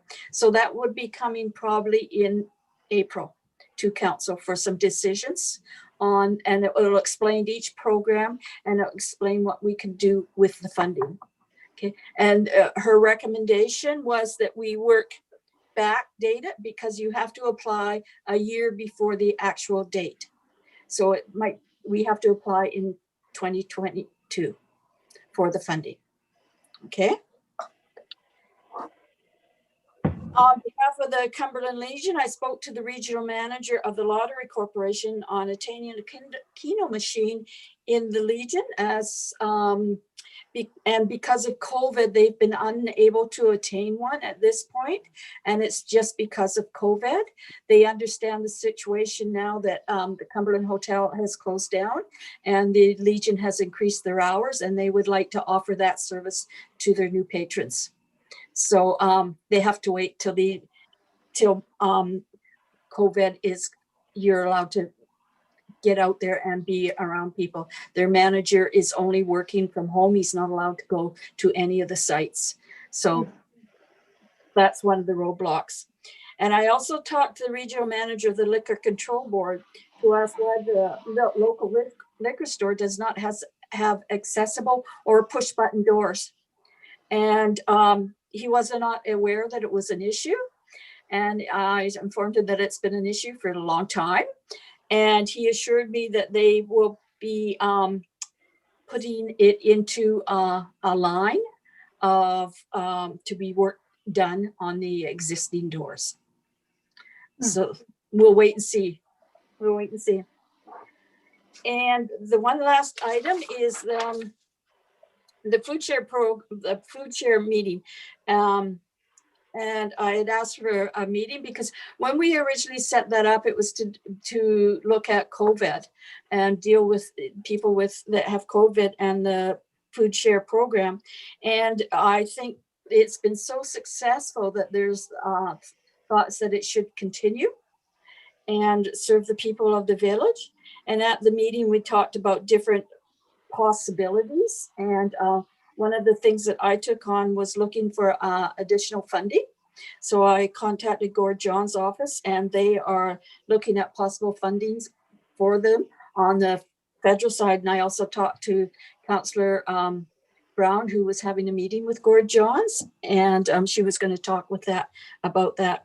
I also contacted Island Health because they offer a Meals on Wheels program, and they did it here in Cumberland a number of years ago, and it was Island Health that funded it, and they actually did the meals in the Cumberland Lodge, and they are willing to look at it again and provide funding. So very successful group. They've done an amazing job, and you saw the last article in Currently Cumberland of their progress and what they've done. And we'll commend them. I know the Rotary Club has volunteered. Their volunteers are amazing, and people look forward to not only volunteering there, but meeting and greeting the people that they deliver the food to. So it's very successful. So is there's any questions from council? Nope. Yes, Councillor Sullivan. Just hoping that the fire department funding, if it ever comes through, can be retroactive. That would be nice. Actually, I told them that there was 2 fire departments that have actually come and looked at Cumberland's Hall, and they would love to have one, but they've been quoted double what we paid. Very happy we got to it when we did. Yes, we are. The prices apparently because of COVID have really got skyrocketed. So we were very fortunate that we did it when we did it. Well, and hopefully that will pave the way for smaller communities to not suffer as we have. Yes. Sorry. Yeah. Yeah. Tofino apparently is next in line to go after a new fire hall. Wish them all the best. Okay. Councillor Brown. Yeah, I just had a question about the, you mentioned that the Minister of Mental Health would be at the next mayor's conference call. When is that call? It's in February, but I don't have the exact date with me right now. We're not allowed to share and have other people come on because they have limited space available. But I did get a request from Island Health if they could be in on the conversation. And I've actually emailed Minister Osborne to ask her if that would be okay. That they would like to hear what the minister has to say, the mental health people. Great. Okay. Thanks. Anyone else? Okay, next we have Councillor Kettler. Thank you, Mayor. My report's there. I'll just maybe quickly talk about what's happening at the regional district last month. So we have the Comox Valley Recreation Commission. It used to be the Sports Commission, but now included within that is the exhibition grounds. So, so there was a name change, so it's now the Recreation Commission. And Director Arbor from Area A, he was elected chair, and that'll be his 2nd term. So congratulations to him. And we are applying for grants to upgrade the Comox Valley Sports Center. They want to do it in phases. The first phase, which is around $500,000, is just for some really essential upgrades like roof replacement and electrical work. And then the other phases would have to do more with some more serious repairs of the pool.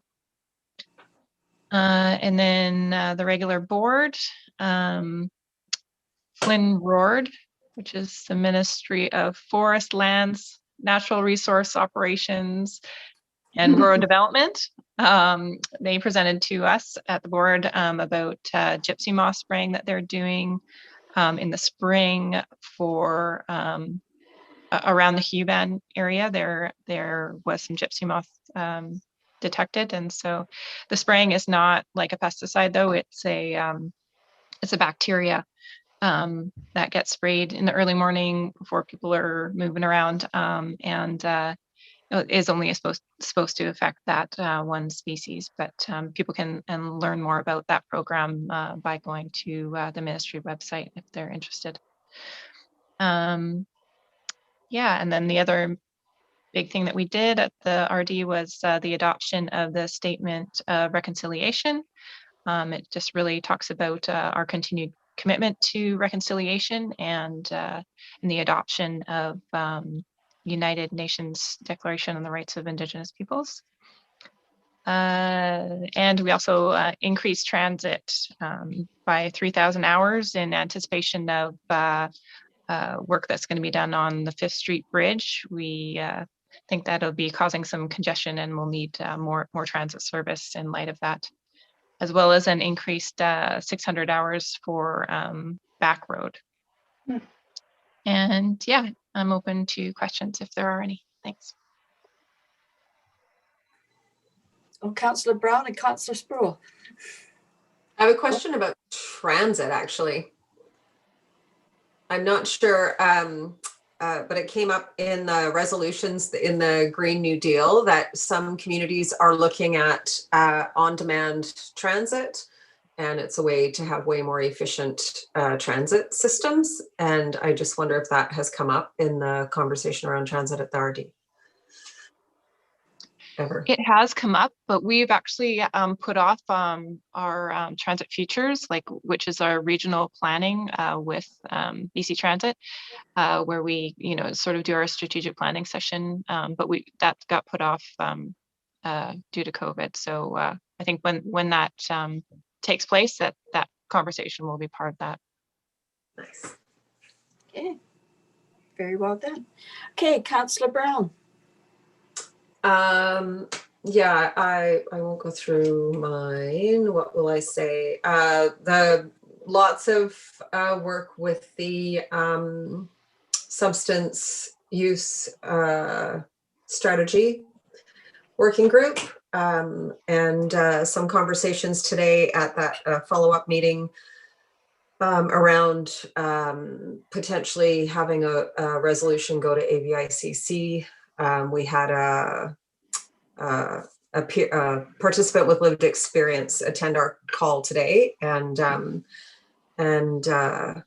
it was just a really obviously an emotionally charged conversation. She's lost a lot of people. She's had lots of struggle and no help in multiple communities, including our own.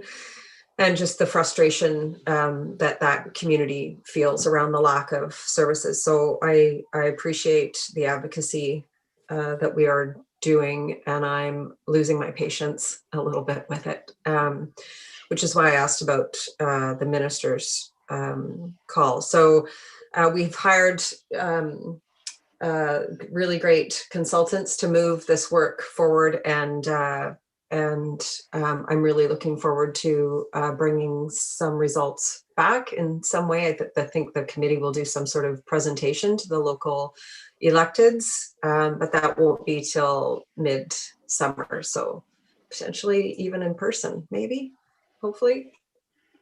And I'll leave people to read the rest, or if you have questions. Okay. Councillor Sproul? Oh, sorry. I just had a question about the meeting with Rock. Mm-hmm. Yeah, so I wanted to follow up after the committee of the whole presentation. I felt like the tone of that presentation didn't fit with the relationship we have with UROC, and I really appreciate them as a community partner and wanted to ensure that they still feel like a community partner and are still aligned with sort of council's strategic priorities, and it was really great. Nice. Yeah. I also had a meeting with them, and I think I reported that earlier on. Councillor Sproul? Yeah. Sorry? I heard Councillor Sullivan. Are you speaking? No? I was okay. off the last Okay. one. Sorry. Okay. So my question is for both Councillor Kettler and Councillor Brown.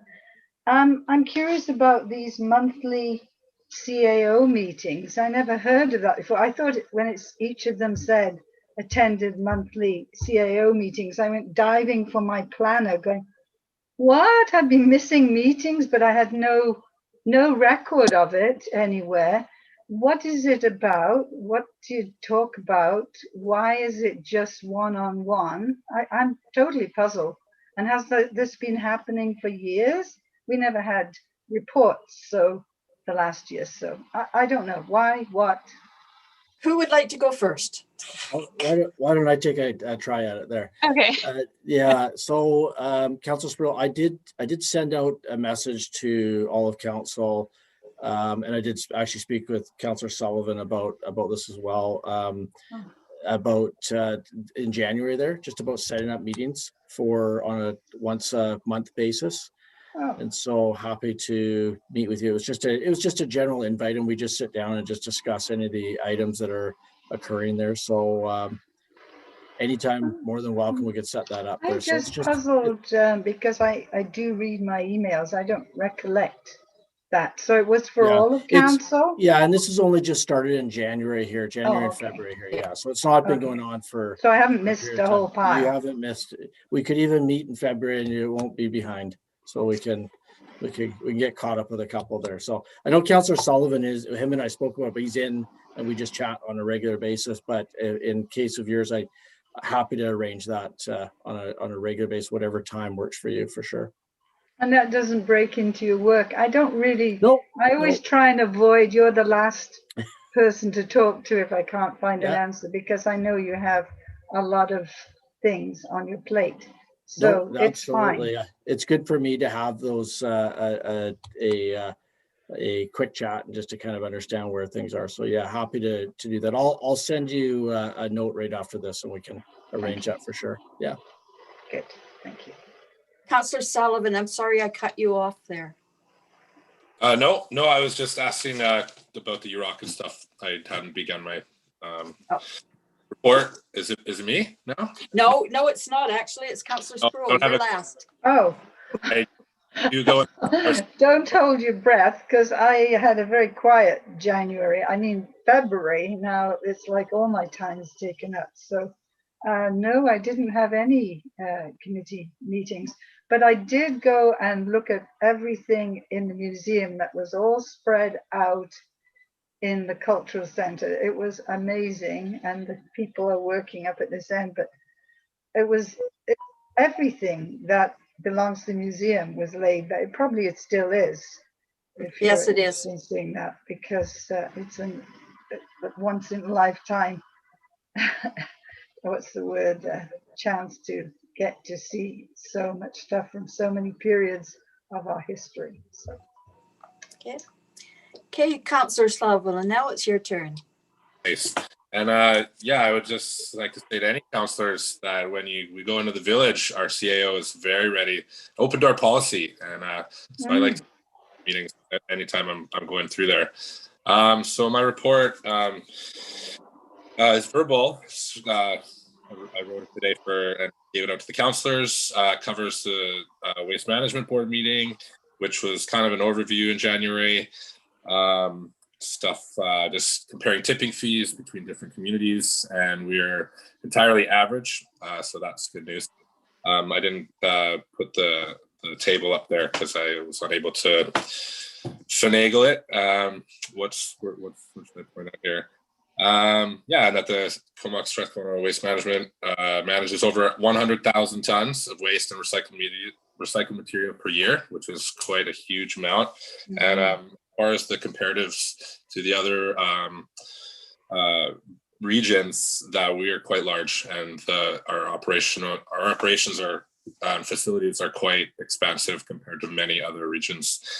So they're doing a really good job. And there's an overview of the capital projects, mostly at the landfill. You'll notice that the recycling is being improved consistently, about having to do with COVID and just general expansion and growth in the valley. So the facilities slowly being improved, which is nice. And there's kind of an overview of that. And in there is the 13 million bucks for the regional composting facility, which is starting to move forward now. So that's a really exciting thing. And the Comox Strathcona Hospital Board, chair and vice chair elections, Councillor Cornfield again is the chair, and Councillor Gillian from Courtney is the vice chair. We had an audit, but most importantly is we had a strategic planning session, which was pushed back due to COVID. The hospital board is, some people really didn't want to go forward with a Zoom strategic priority meeting. So it was kind of, we had to anyways, because there's no option to meet in person, and business needs to go forward. So we went into some breakout sessions. There's maybe 6 groups, 7. And the most interesting thing when we came back, so first off, the mandate of the board is to facilitate partnering for these buildings and maintaining a certain level of acute care. And basically through these breakout groups is that we realized that a lot of the board is wishing to maybe not expand the mandate, but certainly looking at expanding the mandates, or most everybody, the top of their concerns are mental health and addiction. And it's not really the mandate of that board, but the entire board is, like everybody else in every aspect, is very concerned about that. And I mean, that has to do with a lot of different things and housing and services and such. But there's a real wholesome discussion about how the board can move forward, possibly helping with that. So it was really eye-opening. And so they're going to collect all that info and they're going to be getting back to us. And there's just today, actually, which will be on my report for next month, was a follow-up interview with the facilitator. And so, which was pretty interesting. Facilitator, there was a call-in conference call, sorry, which was my first of COVID. I find Zoom to be way easier. So we were on the phone only, and my speaker's not very good. Anyways, it was pretty interesting that the facilitator is going through and talking to each individual board member. And this was like, as people, 3 counselors on the phone with the facilitator. And we were actually the first group of the day to go through this process, which I thought was a fantastic process. So the facilitator is finding out from exactly each board member any possible things that they have to say. So it really was a quite good process that I found. So I'm really excited to see what comes out of this. I think the board could maybe change a bit or just figure out how we could help more through this process. So stay tuned. Thank you very much. If you'll notice that they're going to be rotating the council members, so you're not always going to be at the top of the list or the bottom of the list. Councillor Brown, you had a question of Councillor Sullivan? Yes, thank you. I'm curious. So I'm super happy to see the regional composting facility move forward, and I wonder if in deliberations around that facility, since you've been there, if there's a conversation about when institutions like the school district might be able to start contributing to that compost. I don't know if there's a timeline for that stuff. I know they're actually, they were talking about closing the composting facility. So even just keeping it open was just something we talked about in perpetuity at this point. And that's just something they really want to promote in the schools and stuff. And they're just going to try to beef up those programs, I think. Yeah. Which is good because they were about closing them and the board said that's not great. And we're also in the middle of, the board is, the region is in the middle of closing down some of those recycling centers. So they're, mixed with a whole bunch of trying to reduce and compost, and education, as we know, is the absolute key. And so they're beefing up their education. Okay, so someone like to move the recommendation?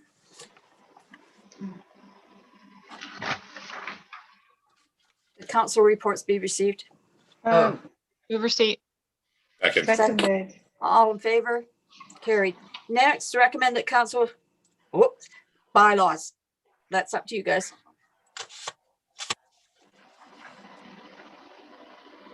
I'll move that council adopt the revenue anticipation borrowing bylaw number 1143, 2021. Second. All in favor? Carried. Next, that council receive the zoning amendment bylaw number 1133, 2021, second reading report dated January 29th, 2021. Move receipt. Second. All in favor? Carried. Karen, Yeah, good evening, Mayor and Council. This might look a little familiar. second time around. Well, I did revise the report and update it, but yeah, the zoning bylaw has been in progress, and the intent here was to provide two versions of the bylaw to see if we can advance the bylaw to second reading. So I'll just review the report briefly. We discussed the other amendments, further amendments to the zoning bylaw that are in table 1 at the last meeting on January 11th. So I won't review those again, but if you do have questions, I'm obviously happy to answer them. So I will jump right into the parking options. Is that okay? As I said, feel free to ask. So there is, I'll just briefly discuss what the current regulations are, and then the two options or versions of the bylaw that are attached for your convenience. So first of all, local governments can provide the option, and that's what we're doing currently in our bylaw, to owners of property to provide a payment in lieu of providing a parking spot. And that's what we're currently doing in the downtown core, in the VCMU1 zone, and also in the R1A zone. So this report really just addresses the parking regulations in the VCMU1 zone. I didn't want to go too broad because I think that requires further discussion. So it's just for the VCMU1 zone. So if the option, so we currently provide an option at $3,800. Basically, owners can buy themselves out of providing a parking spot and paying that cash instead. Local governments can also not provide that option. That means the developer or owner has to provide the parking spaces on the property or seek a variance. The municipality or local government cannot say we want to choose as we might see fit at the time. So you either have to provide the casualty option for a use in advance in the bylaw, or you don't provide it and it has to be provided on site, but people can apply for a variance. So that's what that's the regulatory background that kind of underpins this. So I did look at, I provided three recent developments in Cumberland on Dunsmuir Street on table 2, and kind of what happened with their parking, with our current parking regulations. So in those cases, there was 3 developments. Altogether, 32 spots were chosen by the developers to give a parking cash in lieu, choose a parking cash in lieu. So we have 32 spaces that now potentially are ending up on side streets or along Dunsmuir Avenue. I also provided a percentage of the cash in lieu stalls by the developers. That was chosen by the developers. So for me, as the downtown core builds out and empty properties are developed, this just raised a bit of a flag for me. That's why I included this this discussion in the zoning bylaw amendment. We are seeing potentially over time as the downtowns build out, more parking, getting residential parking spaces, needing space on the public street system. So there's two, just to, I also provided in table 3, just what some other municipalities are doing to regulate parking. And I should say I did have a chance to touch base with the city of Courtenay. I had assumed that they are providing a cash only option for residential uses.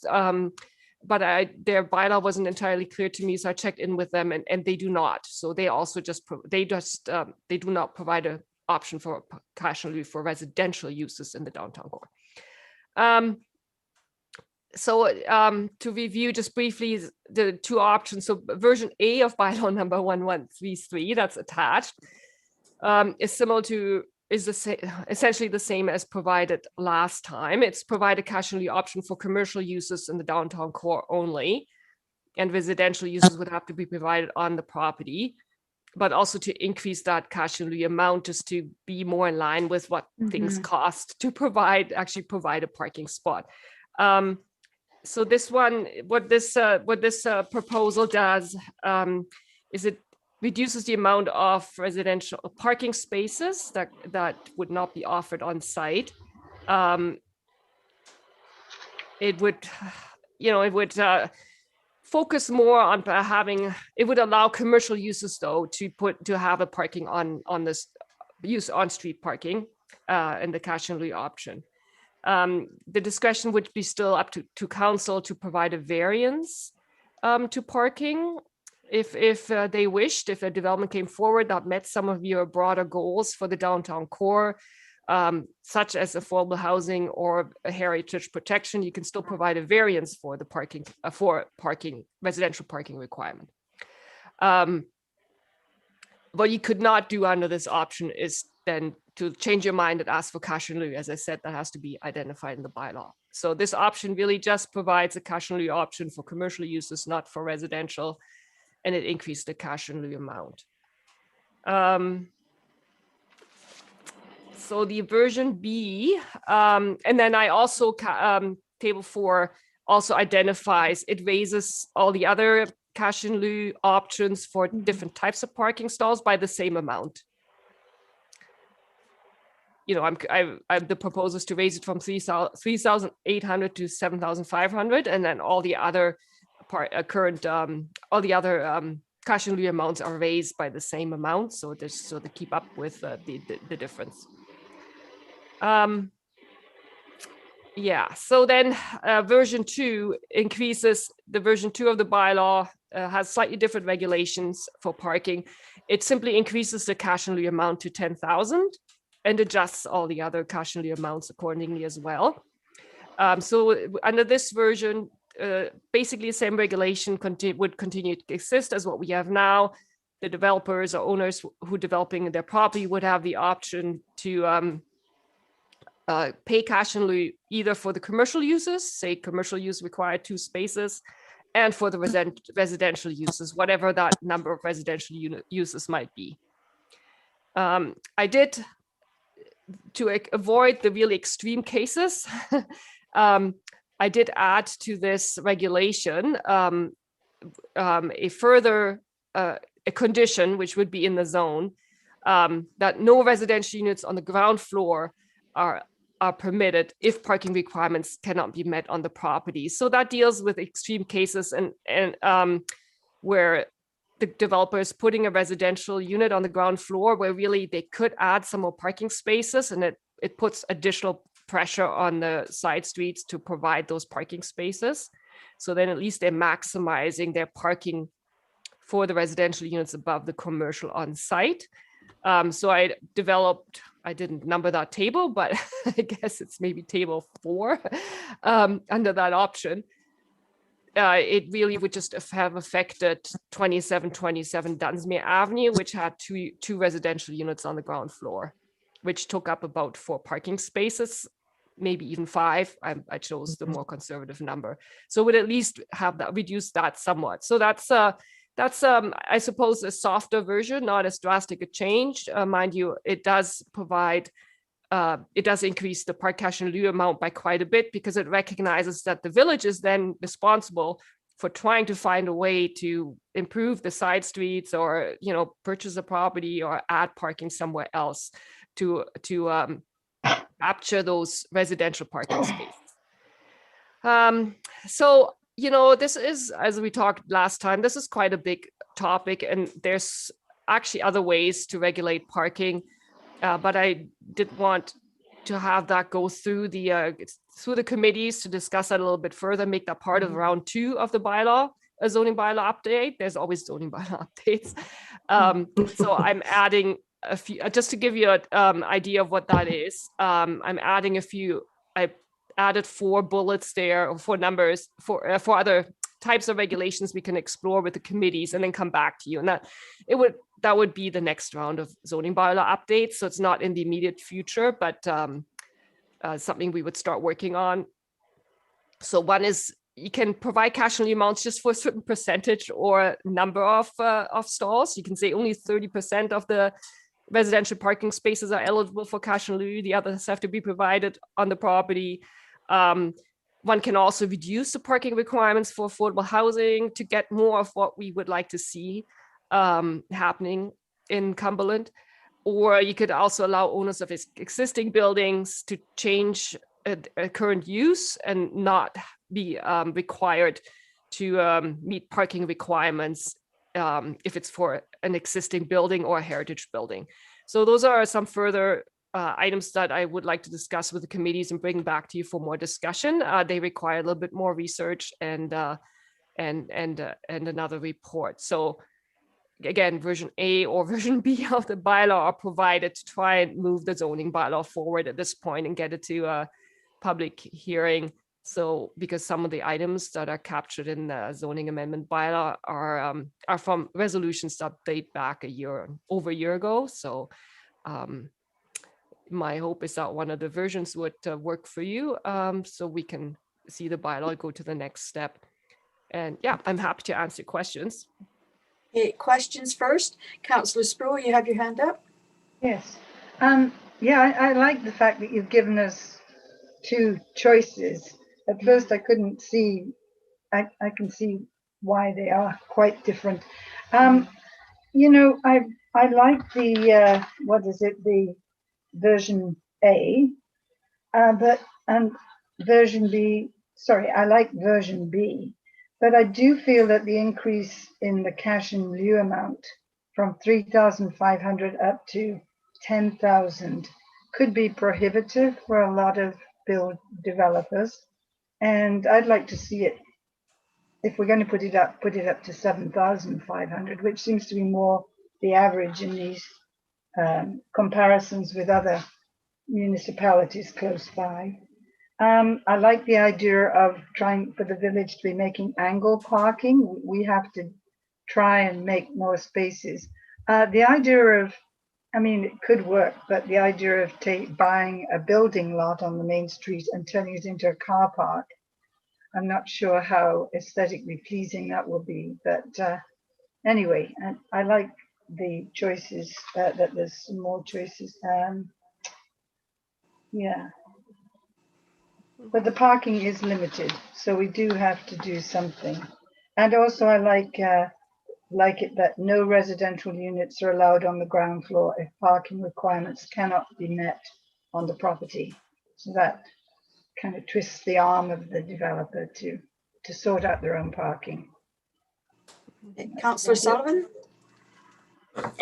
Thanks a lot for this report, Karen. I know we've been waiting for something with a bit of teeth like this for quite a while. This is the first step, as I said. I have a question about version A. So let's say hypothetically somebody bought a really old building on a corner of downtown street and we impose version A. What does that do to the residential requirements that they are going to have to meet? Can you explain that? So you mean if they wanted to redevelop the property, or? Old building that's going to get demolished and a new building is going to get built. Let's just say that's going to happen somewhere downtown. Okay.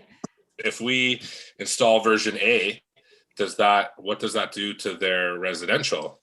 They're going to have to find parking. That's right? Or make? Yes, that's right. So the new development would have to provide the parking on site, either by, a surface parking or potentially going underground. I mean, they could try and find a neighboring property or a property further down to have an agreement with them to provide the parking on that lot, but the onus would be on them to provide the residential parking requirements. They could come to council for variance to vary the parking requirement, to reduce it. If they can provide all of it on site, and that's quite possible, like depending on the density or they want, may happen, yes. So, and then it's a discretion to council to say, well, this is a kind of development that we want, or that fits the character of the downtown core, and we would consider the variance. So, yeah. Okay, so so version A kind of hamstrings somebody who has not put in their development permits and such yet. And yes, I did put at the bottom of version A kind of the options of that owners have if they can't meet it on site, well, if that they have, period. So A was they can meet the residential park requirement on the property, either above or underground. If that's prohibitive and financially, they can secure an easement for parking elsewhere. They can seek a variance, or they would have to reduce the density, the number of units, or make the units bigger, I suppose. That's another option, because our parking requirement is 1 per unit, whether it's a 2-bedroom unit or 1-bedroom unit. Yeah. Mm-hmm. Thank you. Councillor Brown? My question is more about what, I guess I'll speak to it as well. So I like version A, because I believe that developers should be paying for parking, not the residents of Cumberland. And I think that even if we collected $10,000 per stall, we don't have anywhere to put those cars. And the last thing in the world I think we want is a parking lot in the middle of downtown Cumberland, because it doesn't really fit. So I understand that I wouldn't say it hamstrings developers. It requires developers to fully fund the cost of their development, instead of putting some of the cost of that development in terms of parking onto the residents of the village. And I think that is appropriate. My question is, number 4, which I really like. I like the options. I would say version A with the updates to the parking regulations, number 3 and 4, so that we can allow for developments that we want, which are affordable housing and preservation of heritage buildings, to move forward with fewer parking stalls. But my question is, when does the commercial use change? So right now, as I understand, someone could put a hotel or develop condos or apartments or commercial uses of any variety in the zone, and that would not trigger a reallocation of parking. It's not a rezoning, or it's not a rezoning. So if you change the use of a building, I mean, typically it includes a renovation or a remodeling of the building. So then they would be applying for a heritage alteration permit. And at that time, we would look at the parking requirements. So this is under other updates to the parking regulations, right? You're referring to number 4 there. Yeah. Mm-hmm. So when the heritage alteration permit is applied for, and the use changes, we can look at the parking requirements. So there is a possibility. The cash and lieu option can be quite specific to the use or the zone, or actually even the type of building. It's tricky to define heritage. You could make specific to heritage or just an existing building, if you accept that most buildings in downtown core are have some kind of heritage value, and then reduce the requirement when they remodel, readapt the building for parking. You may choose not to recalculate at all. That's what Ladysmith is doing right now. The parking regulations does not get recalculated, and apparently that has worked really well for them. I would like to explore that a little bit further, and then as per my recommendation, bring that back for discussion. But yes, there's actually quite the, while you cannot choose whether to take cash in lieu or not, when you offer cash in lieu, there's quite a few options for local governments. Okay. Councillor Kettler. So, yeah, with option A, my concern is that if you don't allow cash in lieu for residential, that means that you're forcing them to have parking on site, but underground parking may not be viable in many of the, well, in the VCM when you zone. I don't know if that's even an option. So then you're really limiting what development can happen down there. And we are, you know, our goal is to increase density in our core. So I think that might be counter to our goals as far as housing. I do believe the developer should be paying for parking, and that's why I think that option B is actually better, because it allows residential to be developed, but it significantly increases the cost of what we're charging for those stalls. And I think that, you know, we won't get sort of caught in, if we were taking option A, those positions where people will be coming to us for a variance, and we won't be able to ask them for any of the money for allowing, you know, small bits of residential added on to commercial. I think we'll miss out on some of the revenue from that. So yeah, it's my preference to go with option B, which is the increase the cash in lieu amount to $10,000, and the no residential units on the ground floor if the parking requirements can't be met. Okay. I agree with option B also. I think it's the wisest one to take on.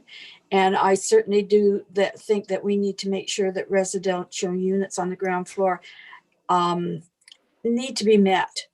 And so I certainly don't have a problem with the 10,000 either. I'm a firm believer that any development that comes into the community, it's not up to the current taxpayers to pay the fees that the developer should have paid for.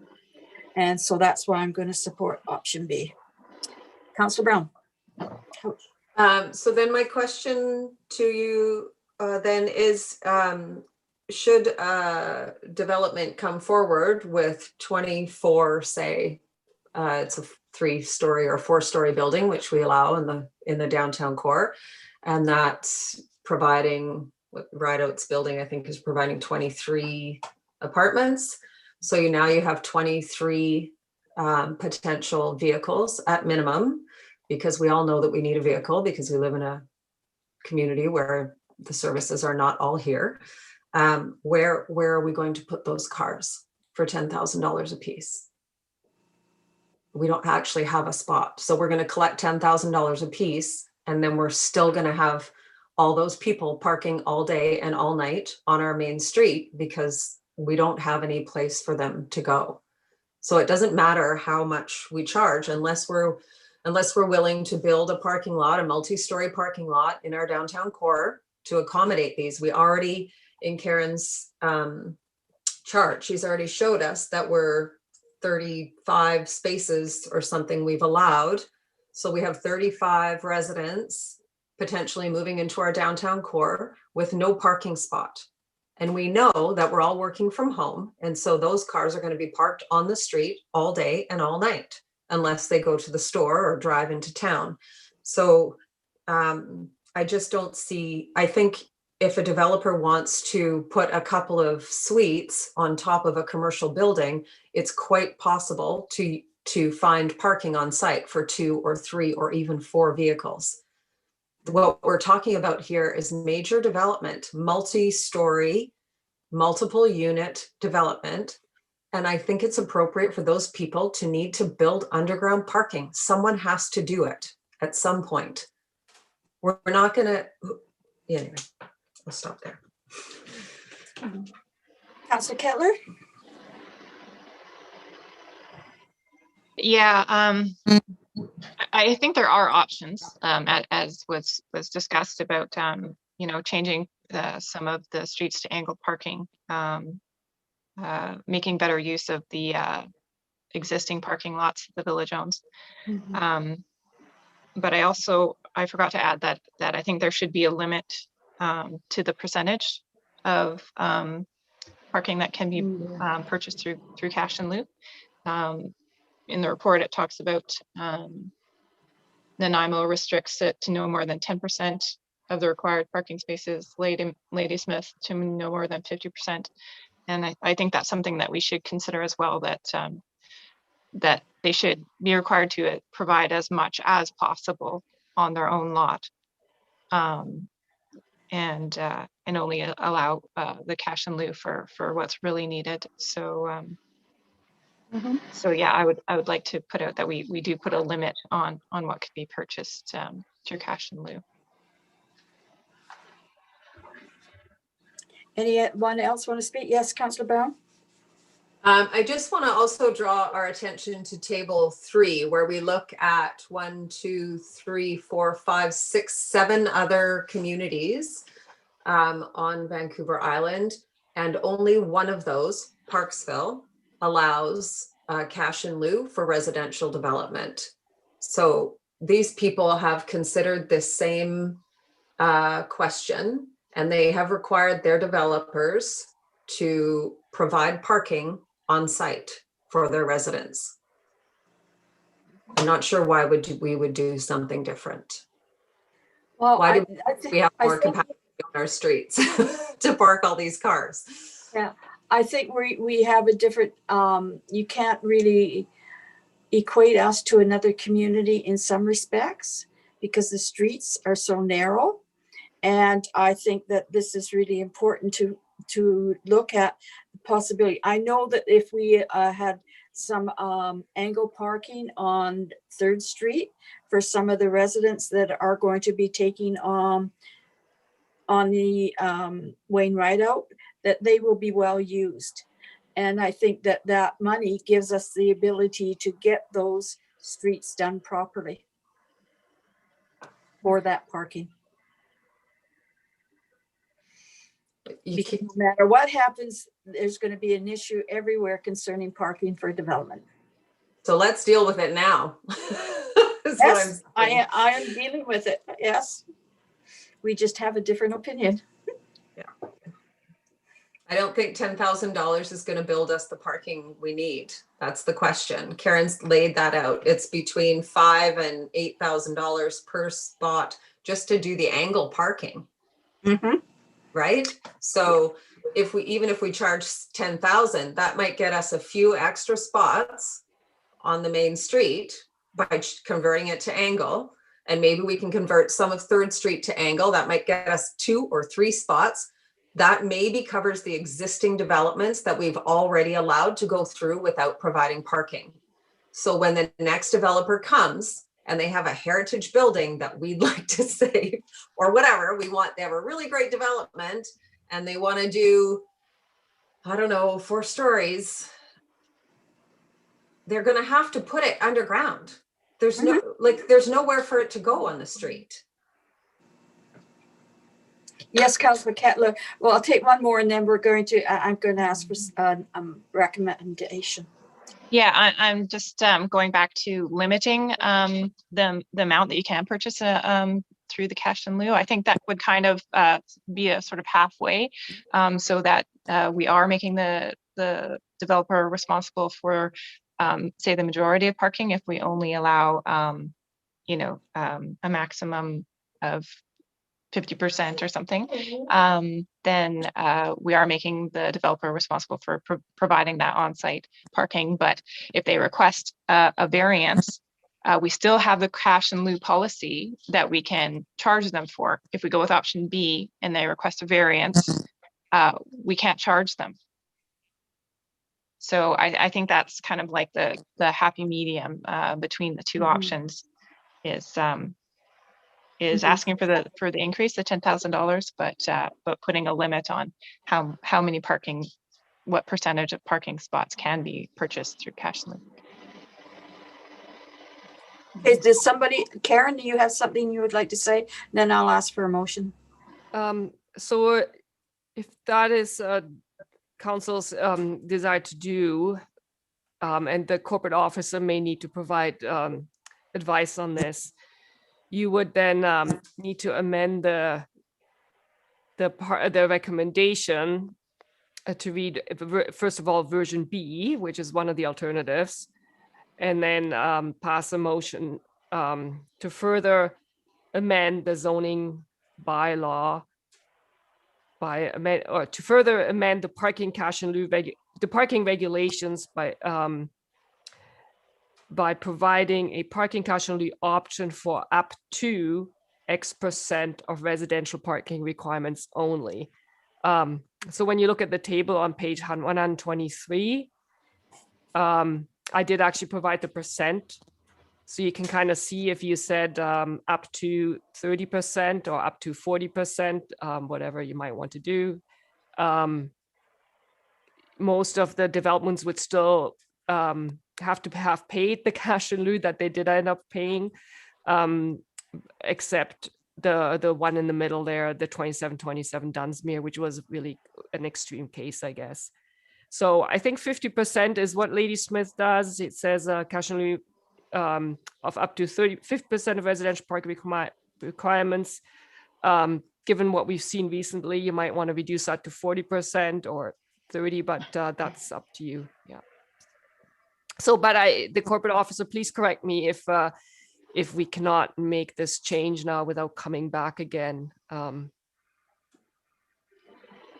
I think if we could add that, make that change, as long as it was very clear to all members what the intention was and that what we're achieving, what you're achieving. Yeah.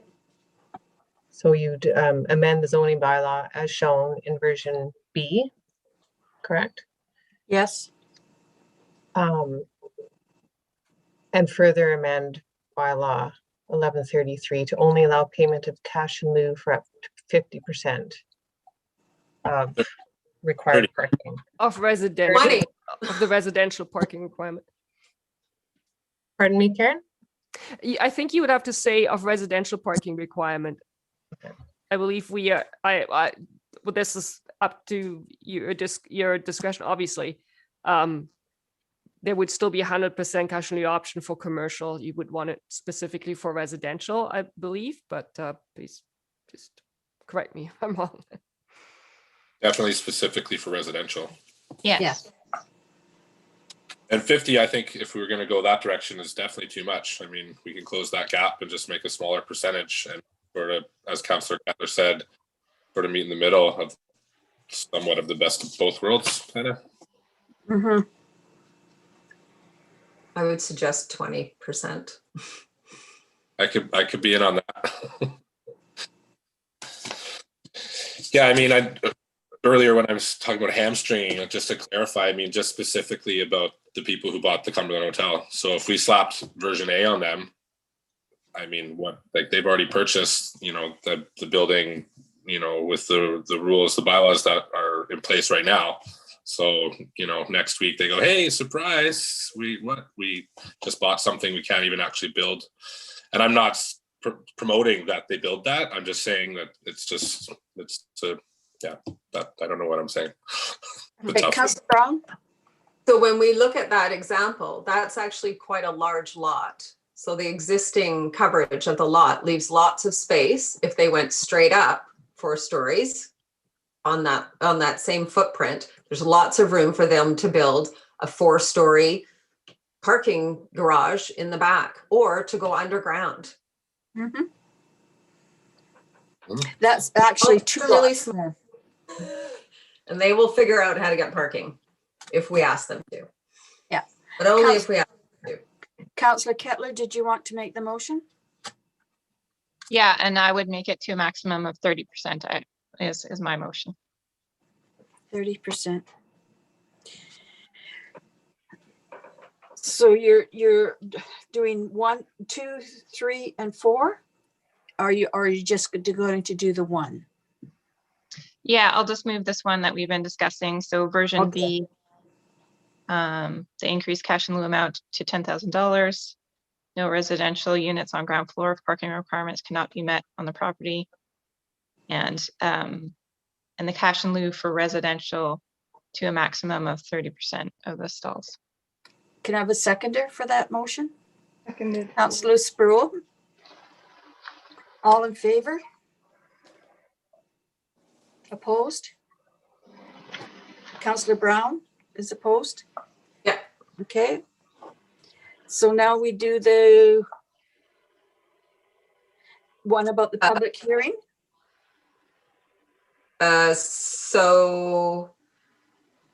Oh, you need second reading. Yeah, I won't move that. Somebody else do that. Number 2 on page 1. There's no page number on it. 7.2. Okay, I'll do that one. The council amends zoning amendment bylaw number 1. No, that that's would number Councillor. 2. Yes. Oh, I'm sorry, number 3. Oh, okay. The council gives second reading to zoning amendment bylaw number 1133/2020 version B and schedule a public hearing on March 2nd, Yes. 2021 at 7 p.m. Seconder. Second. All in favor? Carried. Opposed? Oh, you're okay. And the last item. The council refer the other possible parking regulation updates zoning bylaw number 1027/2016 to the Advisory Planning Commission, the Heritage Committee, and the Homelessness and Affordability Housing Committee for comment. Seconder. Second. All in favor? Carried. No new business, no notices, motions, and announcement. And now we have question period. Would anybody please send us an email to info@cumberland.ca using subject line question period, and we will wait for you.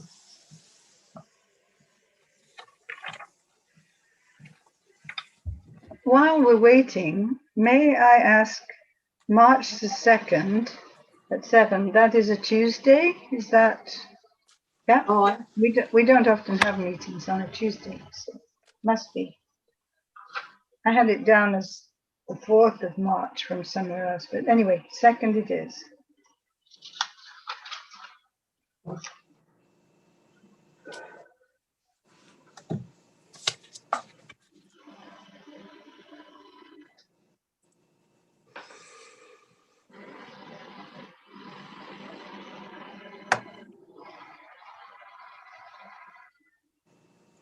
well, who's making that noise?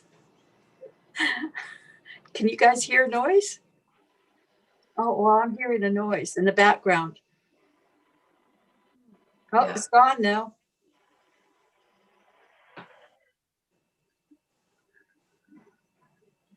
I'm Mayor Baird. We haven't received any questions.